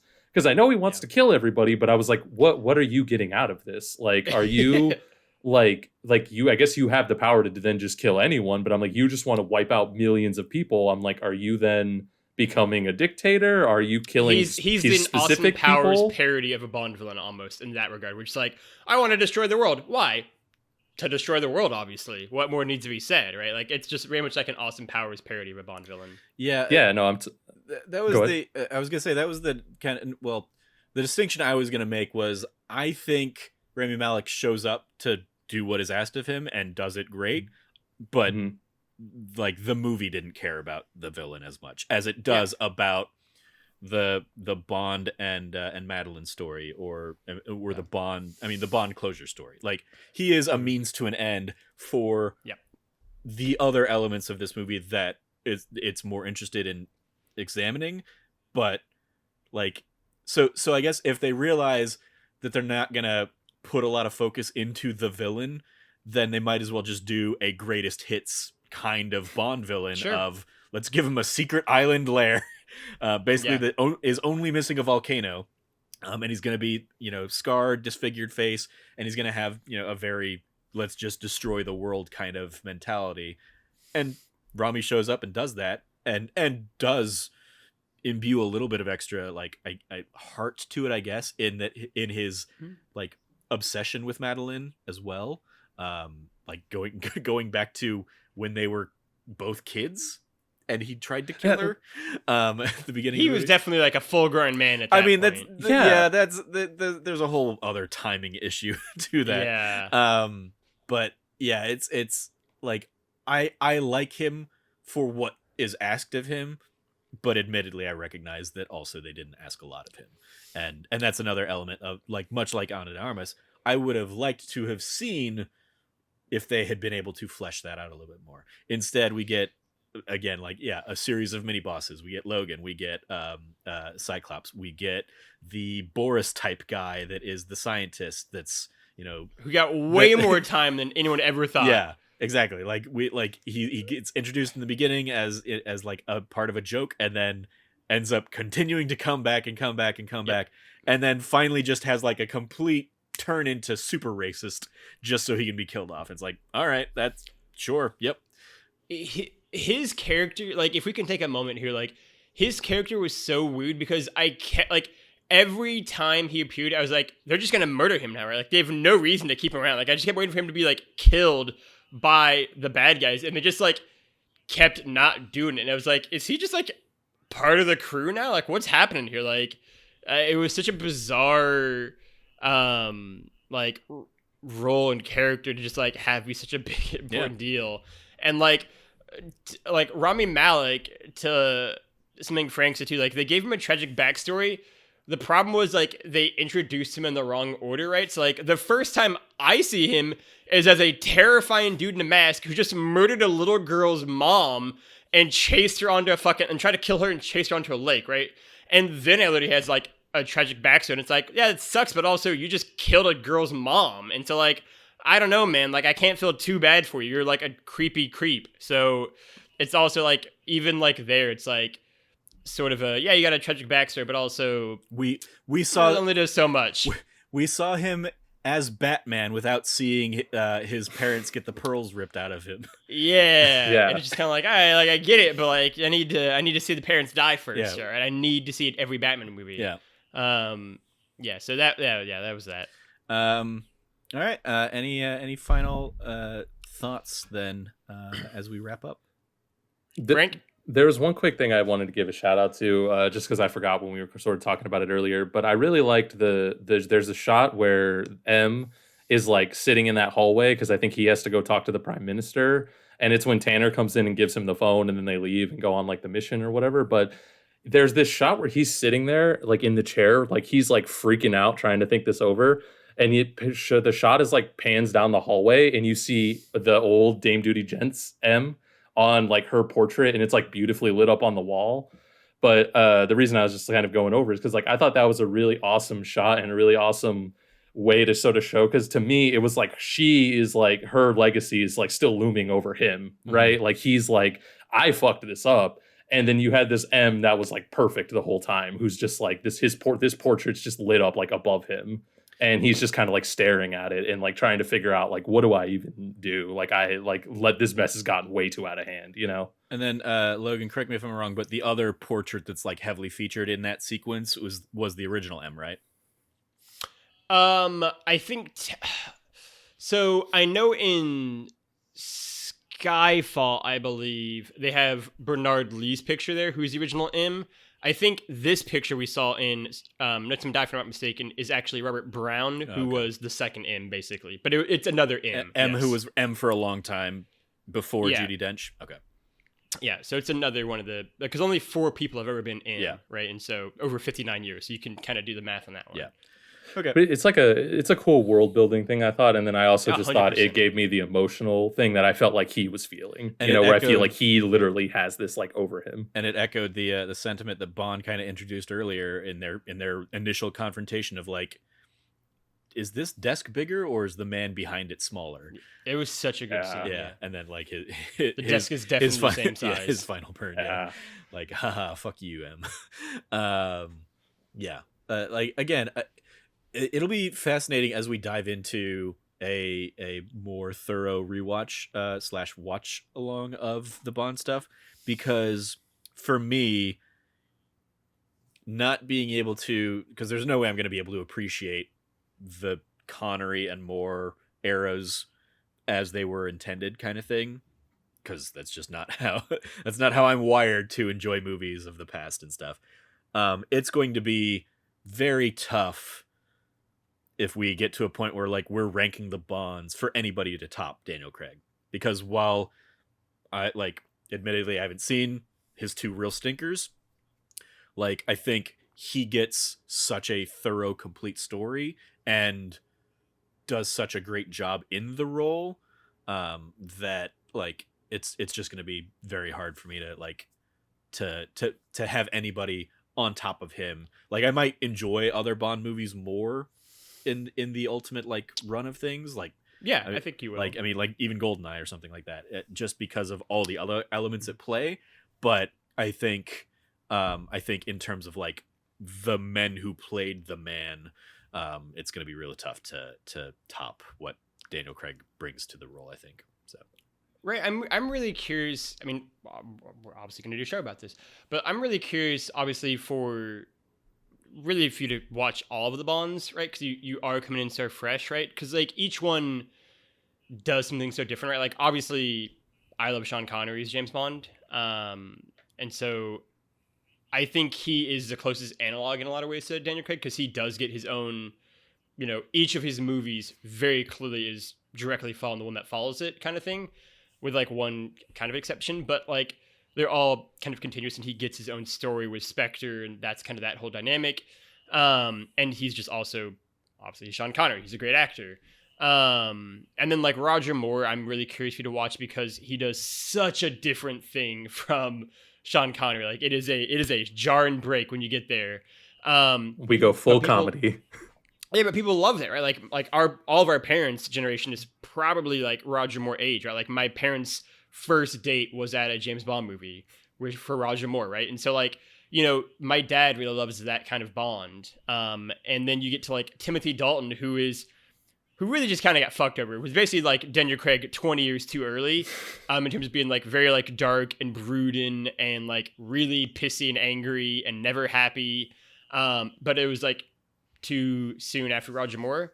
But the tone of his movies don't even really fit that, though. I feel like he's doing that, and then the movies are like happier, and it's just James Bond. I don't know. License to Kill is hella dark. Like Living Daylights, I'll definitely give you that. It's like he's being way grumpier than the movie is, but like License to Kill is hella dark.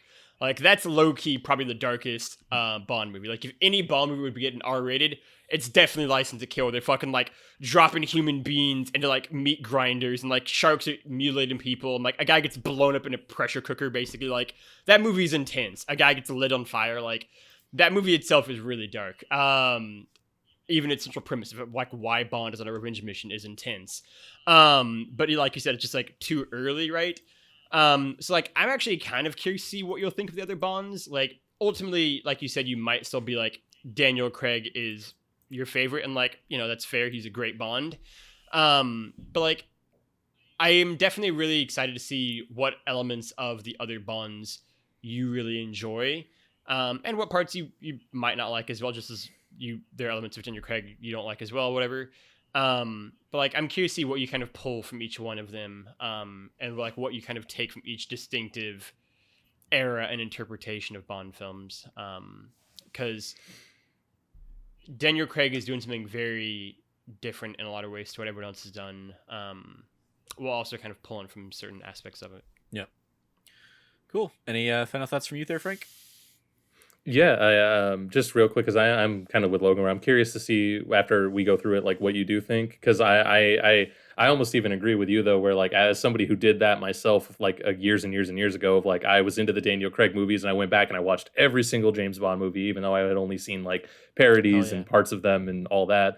But I am someone of the opinion of like Daniel Craig is my favorite. Like he cannot be topped, and it doesn't mean the other actors do bad. It's just this thing of like I think is something really special. They captured lightning in a bottle with him and like some of his movies and like Casino Royale, and that's why I think like it's a shame that he got done some of the way he did, especially even during like the writer's strike and stuff, where it's like he's been pushing a boulder uphill with his like some of his movies, and I think it's like if that wasn't the case, we could have even gotten more and better. But we talked about that earlier. Mm-hmm. But so I am curious to see like what you'll think, because I know I kind of took some opinions from like when I went back of like, oh, this is what I like about Connery, and I like Roger Moore because he's funny, and like those are just like really weird comedies, and some of them are zany. Like Roger Moore is so like this is kind of like we're definitely at the point where like we're in the wrap up mode, and now we're just like branch onto like the larger volume. Let's, yeah, the final beat that I'm gonna kind of want to end on is like what's next for Bond. So we can circle around to that.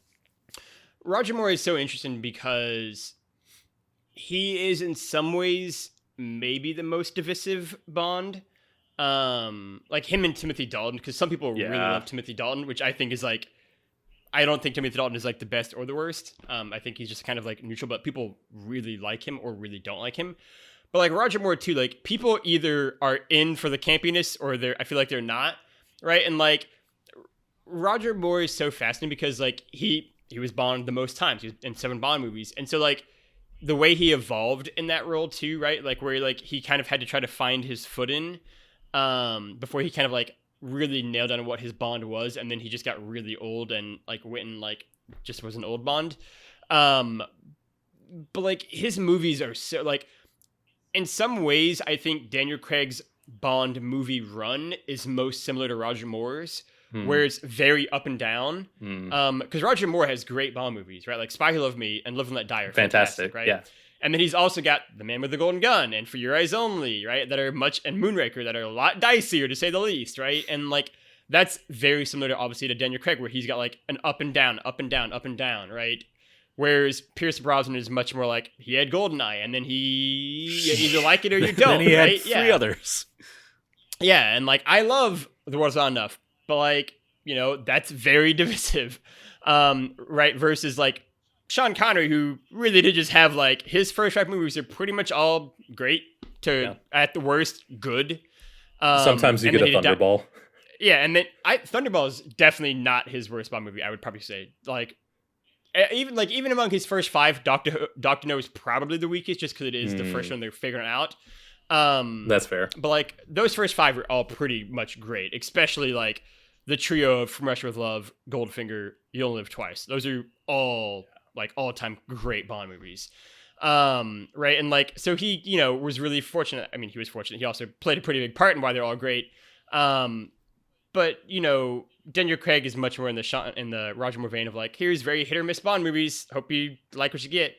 Like I kind of feel like the Bond who's done the most dirty is not Daniel Craig, but it's Pierce Brosnan. Yeah, who just got fucked over basically. Like Pierce Brosnan had like I really do think Pierce could have been really in the run-in for being like the best Bond if his movies had been better, right?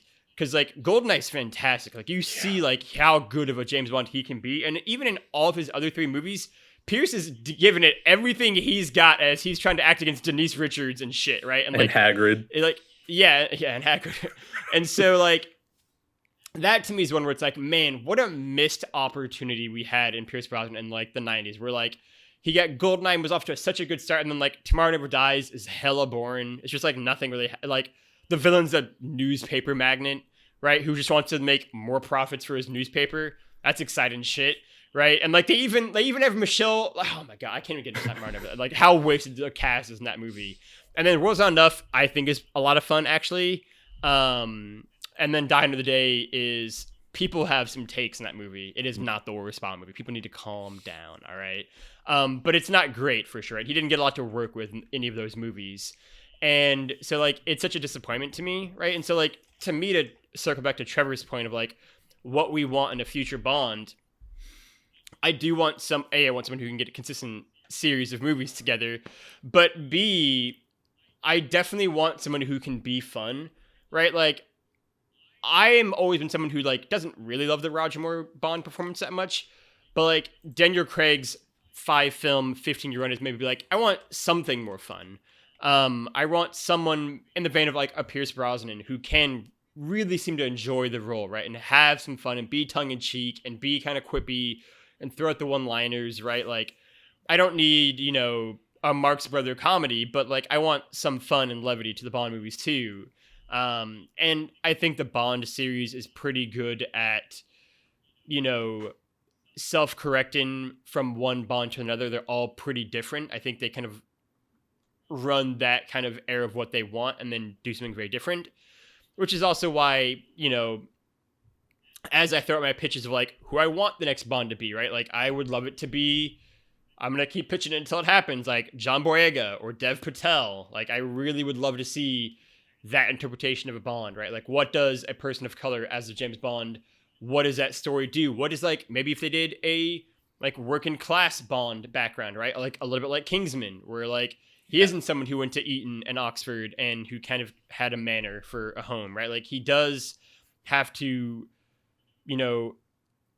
scrabble and work hard. I mean, work harder and harder and harder than everyone else around him because he is looked down upon because he isn't come from wealth, right? And like, dealing with like the class dynamics of England and that being such a huge part of that society.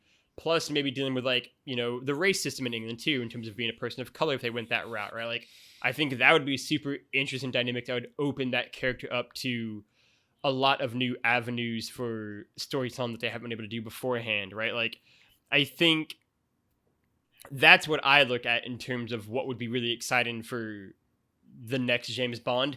Will they do it? I don't know.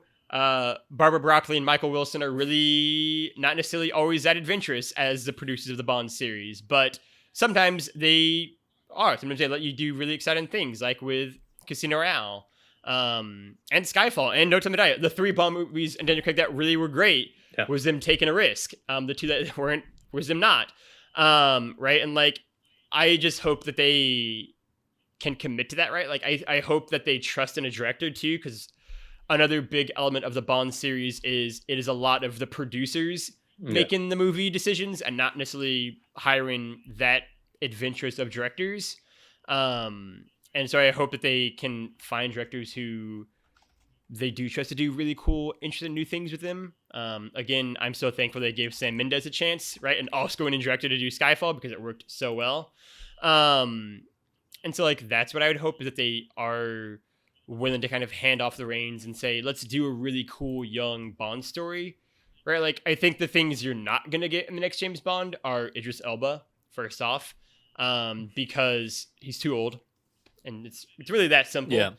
He's both too old and too famous. If he was just one of them, maybe, but he's both, and they almost always want someone who isn't that famous and who's younger, especially as we've basically like, MCU'd franchises now, and they want to get lots of movies out of these people. Yeah.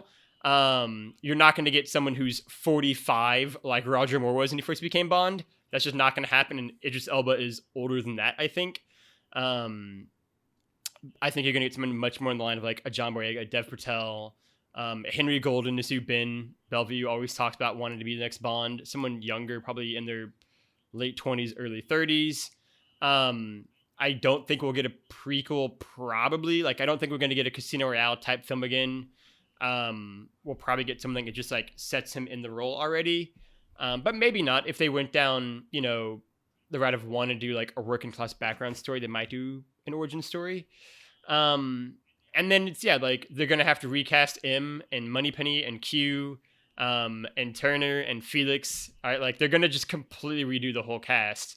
Will they do you Yes, think there's a possibility think that they so. would keep people like they kept Judi Dench from the Brosnan era to like bridge the gap? I think the difference is their decision to make the Daniel Craig era a like series within a series, that I think that makes it a lot harder to carry over those characters now, because they had this Bond die, right? So then to bring in a new Bond with like those people, I think makes it a lot more awkward than if they just recast everyone and said, here's a new Bond story we're doing now with like this new Bond iteration. I also think that like, Moneypenny and Q are young, right? But like, I think that they're gonna for sure recast him. I think he's older, and I think he's done his arc in a lot of ways too. Like, he's gotten kind of that journey done in his 3 movies. So like, I think they're just gonna recast them. Like, if they keep anyone, it would be Q, right? Because like, Ben Wishaw's great and he's young. But I think they're honestly probably just gonna redo everything, and just make it a clean sweep and say that was a Daniel Craig run of Bond movies, sort of like the Dark Knight trilogy. We're on to something brand new now. Yep. We're going to do a whole new cast, a whole new characters, and villains. And yeah, I think that is a lot of how the Broccoli's family thinks. And so I think that's how they're going to operate it. I think there is no chance you're going to get a female Bond, which I think is, I would agree with, because I don't think they would want that role. It's not... like Daniel Craig said, he spoke really eloquently about this. Like, you shouldn't just give them these kind of roles, like write better parts for women. And I think I would much rather have them do really awesome roles for female actors and actresses. I would think it'd be kind of cool if they, again, I don't think they will because of the Bond or the Craig verse, but like Lashana Lynch was great. That's sort of the biggest thing that she kind of got done slightly during the movie is just like she's just not in it enough. But yeah, I mean, I think that's what I would hope for. I wouldn't hate if they pick Henry Cavill, which is like sort of been rumored a little bit. I just think they won't because he's Superman and also The Witcher. So again, I think he's young but too famous. I think it'll probably be someone who is not. Make it Daniel Radcliffe. Make it something really interesting. Make it Rupert Grint, right? That is a fun one for you. Our first ginger Bond. Oh, you just had me think the guy who played Neville. It's so weird you say that. That's who Shravia said too, actually. She said him and she said Dean Thomas. And I was like, ooh, okay, I'm down for both those picks. Yeah. Or even Tom Felton. She said that too, and I didn't like that as much. No. I'm not as big on the Tom Felton. Any thoughts there from you, Frank? Yeah, I agree with a lot of what Logan was saying because I definitely think like the Broccoli's, they're not adventurous, especially these days. So I like they're letting IOI make a Bond game. So yeah, we have to see the game first. To be fair, like I trust the guys from these Hitman games, so like I think it'll be okay. Yeah, but that's I definitely would like them to do some more different and interesting things. And I mean, the main thing I would definitely like, I think they'll go this direction, like Logan was saying, and I would like them to is go younger. Like I would like a young Bond, even if it is like somebody who is more like Ben Wishaw's age or even like younger. Like we can have a whole cast of like young people, or even if it's like the young person who's the agent and like older people being in sort of the chair. Like I would definitely like think that's probably the direction they're going to go, but that's what I would more like to see, especially because like Daniel Craig has gotten older, and like especially a lot of the Bonds, when you go back and look, they are just like older men. So like having a young guy would like I think could be kind of a different vibe and a different feel.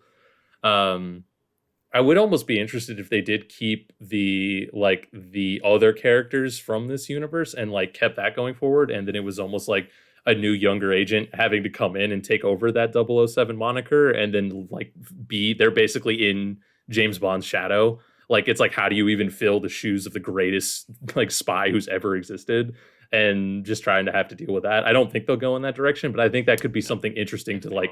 But I think that could be interesting to play with. Like, could you? I think it could be too.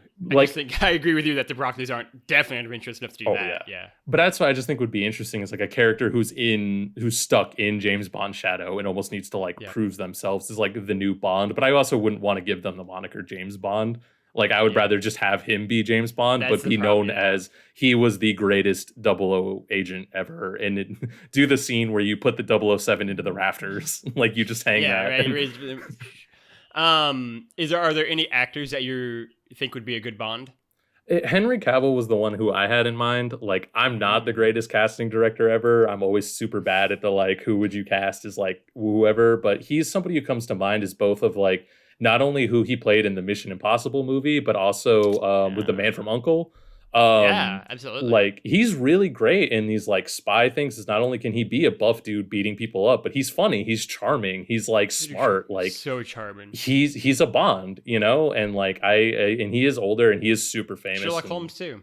Oh wow, yeah, that's my thing is like Sherlock Holmes. He's so good, and I would love to see him. But yeah, to your point, I think John Boyega or Dev Patel would also be like really interesting. Like if they went like wild and went really young and pulled somebody like that who's like really good and really talented, like that could be really cool. Lose my shit if they pick John Boyega or Dev Patel. Yeah, like John Boyega has been like the pick that I've had on my mind for a while. Like pretty much ever since I realized, oh yeah, they aren't going to go with Idris Elba. They are going to go with somebody who can carry this franchise for the next 10, 15 years. Yeah. Which makes me also think that since I wouldn't have known how adventurous the Broccoli's are, and if they are as unadventurous as you guys are saying, Tom Holland's only going to play Spider-Man so long. I think they would very easily bank on Tom Holland as well as a like young actor that could play that role for the next 15, 20 years. Among do we think things. Tom Holland would be a good Bond is the thing though? Like, I don't know if that's the kind of role that I think Tom Holland works well in. I think it very much depends on what kind of Bond that is. Like, I can very easily see Tom Holland being a Pierce Brosnan type of Bond. Roger Moore. And if you think, because you and I had talked about, like, they'll probably swing the pendulum back that way. Yeah, I agree. That I could very easily see them going that route and being like, if he wants to do it, like they'll let him do it. So really it would come down to, like, is that something Tom Holland would want to do, or is he going to be content to be Spider-Man as long as he can and then do Nathan Drake and Uncharted for a little bit, maybe, and then, you know, this other, because, like, I think he was also, I think he, like, was in an animated movie that basically is him as a Bond type character, or him working with a Bond type character recently. But like, it's just, I mean, because yeah, it's going to be a young actor, and that's where even, like, John Boyega might be a little too old. Another one I looked at would be, like, Daniel Kaluuya, I think would be another one. Ooh. But he's only a couple years younger than me, so he's probably also too old to be somebody who would carry the, like, franchise for another 15 years. But yeah, I think the, like, young, like, early to mid 30s are still good enough, right? That's what Daniel Craig was when he got it. Because that's, like, even if you're, like, 35 and you do it for 10 years, you're 45 at that point, right? And so Daniel Craig's run as Bond was abnormally long, because, especially for how few movies he did, because they kept having giant breaks in the middle of it, right? And so plus a pandemic. I think and a writer's strike. Yeah, right. Like, a 6-year gap between movies has only happened once beforehand, right? And that was because of them getting tied up in, like, legal shit. And so, like, I think, and the Cold War ended. And so I think that it's much more likely for them to be like, yeah, like, if you're 35, 10 years out of you, I'm happy with that, right? Like, if from, like, a producer perspective, and then you'd be 45. I just want them to make a smart pick, right? Like, the thing I'll leave this conversation on is they're also probably going to look at people that they almost chose as Bond before, either maybe after Spectre, when they maybe were looking at other actors for Bond if Daniel Craig didn't come back, or not, because that's sort of the history of James Bond too, is basically every actor before Daniel Craig was almost Bond before he actually became Bond, right? Like, Roger Moore famously was almost Bond when Sean Connery first quit the role, and they went with George Lazenby instead, and then Sean Connery came back, did one more. Roger Moore almost got that role then too, and then eventually he became the role and was James Bond for years and years and years. And then when Sean Connery first left and it went to Roger Moore, one person they considered was a very young, like, 29-year-old Timothy Dalton, right? And so then when Roger Moore left, they had Timothy Dalton ready to go, but they also, instead of picking Timothy Dalton, very nearly got Pierce Brosnan, who was doing Remington Steele. And then because Pierce Brosnan had so much buzz around being the next James Bond, NBC fucked him over and renewed Remington Steele for another season, so he was contractually obligated to do that instead. And then they also canceled it after, like, 8 episodes because NBC fucking did not like Pierce Brosnan, I guess.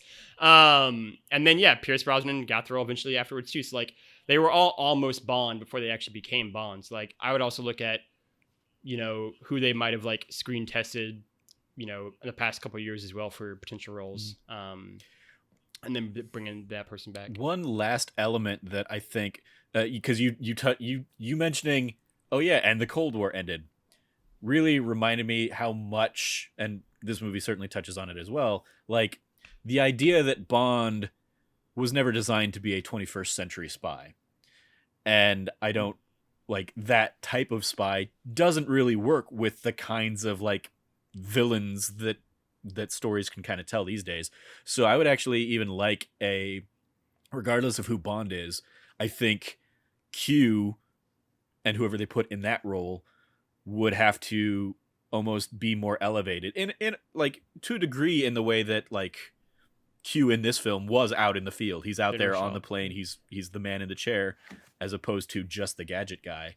So even that's another, like, I would love to see, and that's an area where you could, like, yeah, if you're not going to have a female Bond, you could have a female Q, and absolutely. and raise that role to, you know, be on par with Bond, and even have, like, an adversarial kind of, like, Bond isn't the tech person and what Q kind of has to how they interact. I think like that's something I think just for the sake of telling the stories that are going to be most believable, like tech is going to be it like would have to be a more prominent part of a future storyline. So that's just something else that popped into my mind. I would love to see something like that, especially because I just off the top of my head when you were going through it, I think you could do a really fun scene where like Bond's on the ground, but then like the Q sort of person can hack into like stuff, and so then they can do that sort of Lord of the Rings competition of like the killing. It'll be Operation Tango, Logan. I was gonna make, God damn it, Trevor, I was gonna make that exact same joke. I saw you make the epiphany the same second I did. Yeah, like the words were forming in my mouth.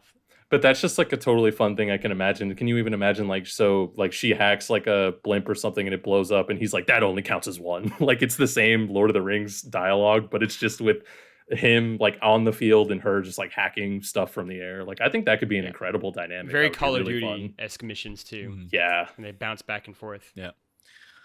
Well, I think this has been a fun, vibrant conversation around No Time to Die and the broader Bond conversation in general. Thank you guys for joining me. And that is going to do it for this first episode of Year 3. Let's go around the table, making any plugs we have. You can follow Frank at Irrelevant Jokes. Anything you want to give a shout out to, Frank? Yeah, just a quick shout out to one of our other podcasts, That D Plus Show. The most recent episode was the three of us sitting down to chat about the first 3 episodes of Treehouse of Horror. And that was also a fun time. I recommend people check that out. Indeed. You can follow Logan at Lefty Logie. Anything you want to shout out, Logan? I will shout out last week's episode of That News You Care About, where myself and Trevor talked about the games we've been playing. And then also I will plug my usual shout out of the YouTube channel, youtube.com/thatnerdysite. Stay tuned for all kinds of exciting Year 3 content there. I know Frank has some ideas. I've got some ideas. Oh, also, we should have probably done this at the other thing. 2 weeks from now, when this goes live, roughly, the Austin crew will be doing a stream for Year 3 as well. So stay excited for that as well. Like the weekend of the 13th to 14th, that weekend. So be excited for that as well. I specifically didn't mention that in the housekeeping because we had not checked in on that, so I didn't want to say like, oh, and I think it's all been happening in the Austin crew chat. Yeah, I'm sorry. Yeah, no problem. Like, because I get that. Yeah, you guys are kind of running that. But yeah, cool to hear that that's still in the plans. So that would be like, what is that? Veterans Day weekend, basically. Cool. Maybe. Yeah, and would not, because Extra Life, the weekend after Extra Life Game Day is is next week or this weekend when this goes out. So the following weekend. Got it. Cool. You can follow me at Trevor J. Starkey, and I will shout out all of those things as well. And yeah, like I said, like we've got ideas percolating here for what the Year 3 is going to be, but given that we're about to also dive into Game of the Year stuff and end of the year, conversations and content and all that stuff, probably won't have a ton in the way of like those new ideas dropping or hitting until 2022. But this will give us a couple months to start, solidifying those ideas. And so, yeah, keep an eye out for our future projects like the Bond watch along, where we'll get like way more conversations and way more deep in the weeds on things like this. And yeah, you can keep all up to date on all of that over at That Nerdy Site or thatnerdysite.com or youtube.com/thatnerdysite. Once again, if you liked what you heard, please remember to rate, review, like, subscribe, and all that fun stuff. Sharing the podcast with your friends, writing nice little reviews in Apple Podcasts or whatever, because it helps the algorithms and gets more eyes on the stuff. And yeah, as always, thank you for listening. Stay nerdy and be good to each other.